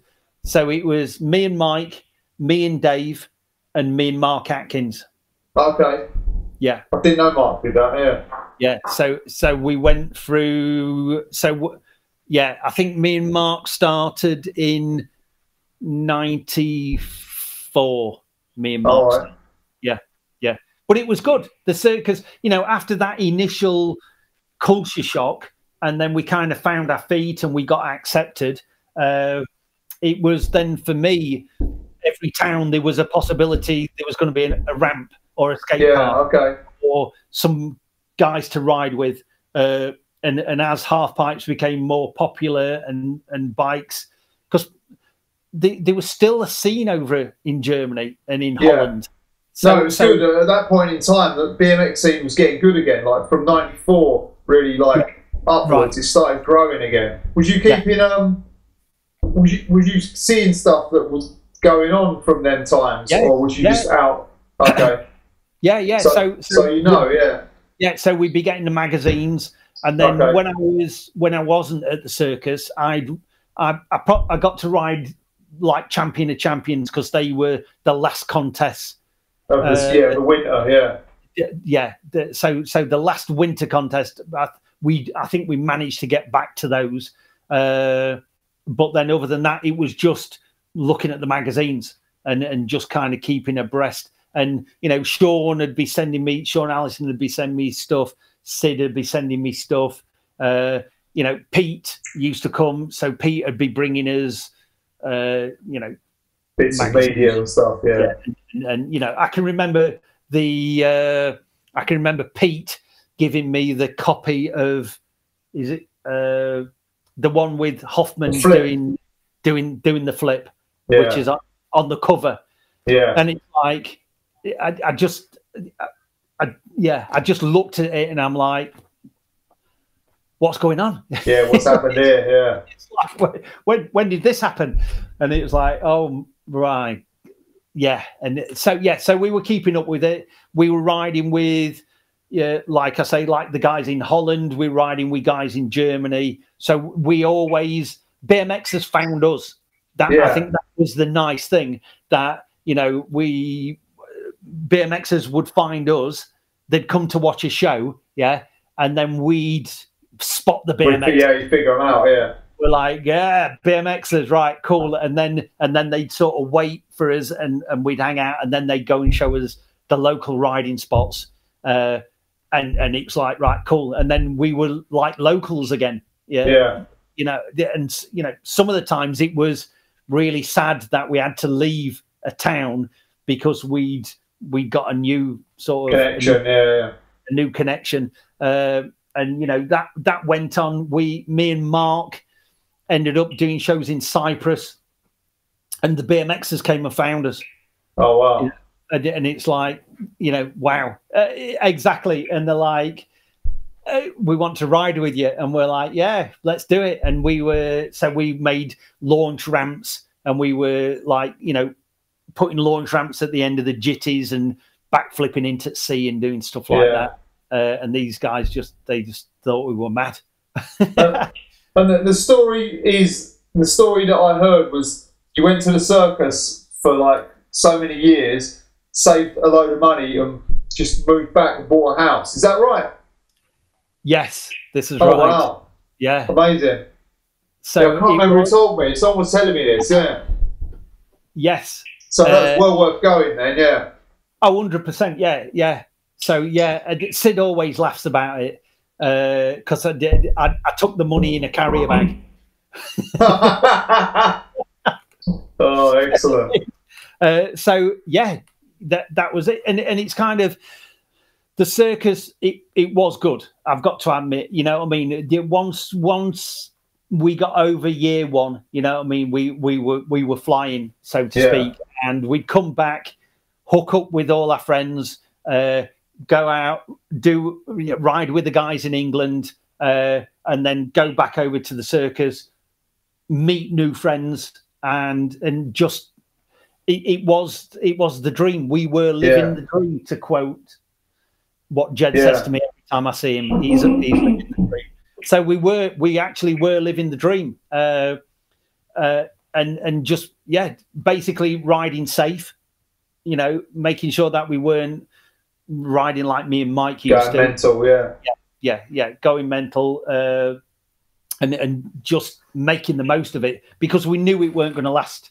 This is you know, and it kind of sort of, we then started doing smaller shows, and it kind of, you know, me and Mark just went, maybe it's time we draw a line under this. Oh, okay. Before anybody gets hurt, let's go. You know, so we kind of did, and it was I suppose, a bit of a sad moment that we had to not do it anymore. But on the other side of it, you know, we'd been chancing our luck since 1989, and it was 2 shows a day, every day, other than Christmas Day and New Year's Day, where there was 3 shows, and it basically the shows became, like I say, like contests. They weren't the focus anymore. It was the riding outside of the shows that was the focus. Yeah, that's real life, isn't it? Yes, that's good. That's a good way to live. So, and then so when you come back, you're still riding when you come back. Yeah, 100%. Yeah. So you've been riding all the way through when you come back to now? Yes. Yeah. I've still got. There's one there sat behind me. No one from any BMX media has ever come to you and said, "Why don't we do something on you?" No. No. I find that unbelievable. Like that you've ridden for that long and done that much stuff, and you still ride. I know you still ride good, because I know people have seen you ride like in recent years. Nobody from the media has said like, "Oh, maybe we should do something with Jason Ellis." Maybe. Nah, they forgot about me, John. But it was no, I did. I can't believe it. That's what the mess the BMX media is like. Exactly, yeah. But always riding. I've got sat here, which I brought out the garage. You know, I've still got this is the frame that bought me my first house. Oh, is that Haro? Yeah. Yeah. So that's the Bash Sport. Okay. I can't get it in the full shot, but yeah, there it is. And I rode this. I rode this in the circus, and I rode it out of the circus as well. So when I came back, and it's just bizarre, John, because I don't know. We are the sort of people like-minded people are drawn towards us, so to speak. And I got into the DJ thing. And that was, so I'd kind of got a stepping stone from BMX. And so while I were BMXing, and this is from Tony Puddifer, if you can remember. Yeah, I remember him. Yeah, Liverpool, Yeah, so I can, and it was Tony Puddifer. I can remember going up to, in the early days, so we're probably talking 87 again. Before the first Worlds where we did the tour, I went and stayed with Tony for a week, and Tony had got quarter pipes in his back garden. He got some of the space development ones that Terry Jenkins. Yeah. So went up and stayed with Tony Puddifer, and he got a pair of turntables and a mixer. And it's like, what's this about? You know, and Tony started mixing some records and scratching some records, and it's like, wow, another one of those sort of penny drop things of, oh right, here we go. I want to do this. I want to get into this. So after Tony introduced me to turntables, Dave Blundell, he was into mixing as well. So when Dave came over and rode the circus with me, he brought his turntables. And so after that, you're in, yeah. I've never not been anywhere with a pair of turntables. I've got a pair there. so the bike and the turntables have never. That's 2 wheels on each, yeah. Most definitely, yeah. So while I was doing the shows, I was practicing mixing. Okay. So I suppose, practicing my next career, so to speak. So when I couldn't ride a bike and whatever, then I was on the decks, and I put hours and hours on the decks, to the point where me and Mark's also into mixing. So again, we just sort of fell into that, right? You know, I mean, at one point we got 4 turntables and 2 mixers with us wherever we went. So it was kind of, we was in Cyprus, and I was at a club, again, just doing that thing. You're watching the DJ to see if there's some knowledge that you can learn. And the guy who was the DJ is obviously clocked that I was watching him. And in Cyprus, there's one shop that refurbs or does any work on Technics 1210s. And I needed some work doing on one of my 1210s. So I rocked up to this shop, and this guy was there. And he's like, I've been wanting to talk to you. That was the first thing he said to me. I've been wanting to talk to you. And I'm like, well, you're the DJ from this club. And he's like, yeah, why have you got a turntable? And it's like, so I told him the story, why we were there and what we were doing, etc., etc. So I said to this guy, I said, well, I've seen your show, so how about you come and see our show? So he came to see our show at the circus. Oh, wow. Yeah, and then we became friends with this guy, and you know, we said to him, you need to come and listen to what we're playing. And at the time, Mark had got a friend who worked at 5HQ, which is a really big record shop in Leicester. And it was kind of the start of, it was kind of house music turning into rave music sort of scene. And we played this guy, it was, I didn't know, but kind of the biggest DJ on the island. We played this guy, some of the stuff, some of the records that we got. And he was like, what is this? And he's like, you need to come and play this at the club. And we're like, okay, then. I said to Mark, right, are you doing it? And Mark's like, nah. Mark was younger and he didn't have confidence, even though he could mix. He knew what he was doing. He was like, here you go, you have a go first. And that was the first time I DJ'd at a club in front of 1,000 people, probably at least. And it was like, right, that's it. You know what I mean? We've got the next. This is what I want to do, but I was still a BMXer. Yeah. So it wasn't as painful stopping doing the shows because I knew I'd got a new something to go to. It was kind of, it's kind of right. I'm going to get into the music industry, whatever, whichever way I'm going to get into it. You know, I mean, it's kind of, we need to follow this up. So then when I came back here, I didn't stop riding, but I met a guy who owned a record shop in Mansfield who was a motocross rider. Oh, yeah? Who also had a BMX.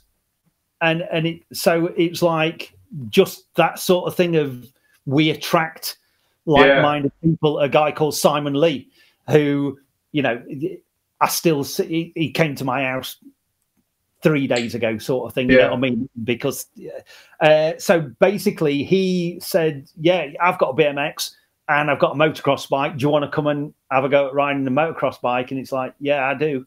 And then he came to Derby Storm with me. Oh, right. So I started riding Derby Storm.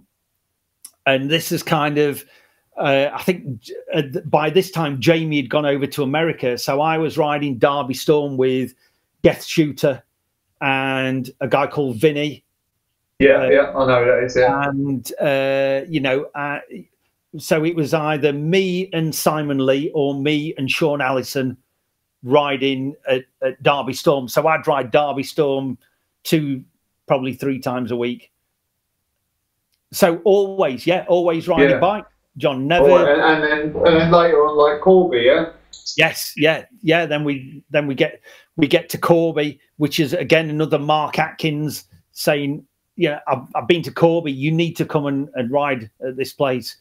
And it was going from I'd be riding little ramps around or just riding a bit of street or doing whatever. Because we've still got ramps in Retford. We've still got the skate park. We've got 2 skate parks now in Retford, and we've got a steel mini ramp, which is pretty cool. So, so still got the bikes, still riding, but not many people to ride with. So started riding with Mark Atkins. Mark's like, you need to come and ride this place. And I'm like, okay, 2008, is it? Yes. Yeah. November 2008. So went and rode with Mark, came home, phoned this guy up, Jed McConville, and said, "We need to go to Corby. You need to see this place." And you went on a Thursday session. That's right, yeah. And you came round the next day going, "You need to go. You need to go. We went on the Sunday. You need to go. That was it. And that was it. We were back at it. Then I went to Radcliffe-on-Trent. Me and Jed went to Radcliffe-on-Trent, where we met Tom Justice. Okay. So we're just milling about, doing our thing, and then Tom Justice, and we're just like, what's going on? And you know what I mean? And it was just another instant. You know what I mean? Wow, what's happening? And so we just started riding with Tom, and then we was riding with Tony Doyle, who was an old school rider who used to ride with Neil Ruffle once upon a time. Okay. He was riding with Mark Atkins at Corby. Then we were down there, and Zach turned up. So it was like, then we start. It was like. And it was bizarre because I hadn't seen Zach since the circus days. Paul Jones. Yeah, and it was a little bit like I don't know whether Zach was. He was like, because there's a bit of a story that went on with the circus thing with Zach, which was not orchestrated by Zach, but was orchestrated by Pete Hawkins. And I don't know whether Zach thought he took some shows off me and Mark. And I'm sure I've talked to Zach about this, but he didn't. He didn't take any shows off us. So when Zach went over, can you remember Zach going over to do shows in Italy? Yeah. That's when I was riding with those guys a lot, and they went over there. So Zach, when we were riding at a circus called Emble Riva, and Zach went over and did. So we stopped riding in that show, and Zach went and started riding in that show. But I think Zach kind of thought something had gone off in the background, but it actually hadn't. It was just we got another contract, and am I right in thinking Pete sorted that deal out for Zach? I don't know. I could not. Fuck no. So I have no idea. Yeah, I think it must have been something to do with Pete. But anyway, long story short, Zach was a little bit cagey. And for 2 minutes at least, and then it's like, you know, there's no issue between you and me whatsoever. Because I mean, I can remember Zach from way back, and to be honest with you, it was like it was just good to see him riding and to touch base with Zach after a big time of not seeing. Because I mean, I rode. I remember, and we've talked about this, you know, Zach doing 540s at Chingford. Chingford Jam, on the low section. And it was like, you know, so, you know, all props to Zach. So that kind of reignited, there was a scene of people riding again. And it was brilliant. I got Shaun Allison out, you know, me and Shaun's missus took Shaun to Corby for his birthday. And you know, and that got Shaun back into riding. It was just it was just like it was in the old days. Yeah, and it was nice to ride with people like Tom Justice, because he's a new school rider, but he jams like as old school guys. Yeah, totally. Yeah. Ironically, riding for GT now. Yeah, ironically, riding for GT. Bless him. Yeah, and it was just, so cool that we were the old guys, and Tom was just, you know when you've got that, your brain's just in that state where everything flows, and Tom was just part of that, and Tom was absolutely awesome, and he inspired the rest of us. And it was just nice. It was really nice for me to think the new school guys, it's just the same for them. Yeah, of course. It's so cool to think it's just the same. They're getting, they're doing it just the way that we did it, but they've got their little slant on it. yeah, and it was awesome. And then Zach started doing the half pipe series, the vert series. So I went up to a couple of, you know, a few of them. Didn't ride any, and now wish I had have. But there's still time. This is good. Yeah, that's good to hear. Yeah, I love it. Oh man. All right. Well, I think fucking hell, we've been going a while. Yeah, we're on 3 hours 40. Right. All right. Yeah. Well, I guess we should fucking wrap it up. Yeah. What else you got? You got anything else you want to stick in here? Or? Yeah. Because that was pretty good. That last that thing you just said there. There's still time. It's like that's fucking badass. Like there's still time. It, yeah. Because it'd just be nice just to ride another contest and just to, you know, but your head can do it, but your body can't. So but yeah, there's still time. I suppose just to recap, it's kind of, and one person that I need to talk about is a guy called Saw, which is a guy called Stephen Andrew Warnoff, and he's kind of one of our family from Mansfield, and he's kind of one of the guys who, again, just another. Just one of those people it's like Sid, and when you like Shaun, when you're around those people, you are better. Yeah. Yeah. You know, when you meet people like that, and it just makes a better version of you. You're a better person. You're a better rider. Everything's better when you've got, you know, those people around. And we spent, you know, I wouldn't want to do any interview without mentioning Saw, and he's kind of the, you know, we used to do the Romford trips. So me and Saw used to go down and slept on a pavement outside Romford on more than one occasion.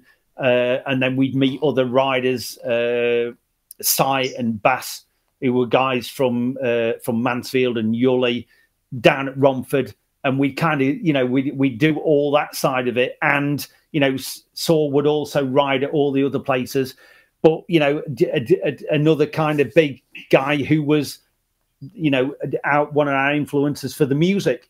The thing that basically, for me, held that scene together was the music, and probably something that we ought to spend a lot more time talking about, John. Music? About the music. Yeah. Because it's, you know... without bands like Minor Threat and Youth of Today and all those kind of bands, that we were all, you know, and Lee had got his side of the music. You know, he brought the Violent Femmes and Pete Bush to the mix, you know what I mean? And then, you know, Mike would bring Lou Reed, and he'd bring and he'd bring all these other, and, you know, it'd be a musical education, because we would all be listening to different things.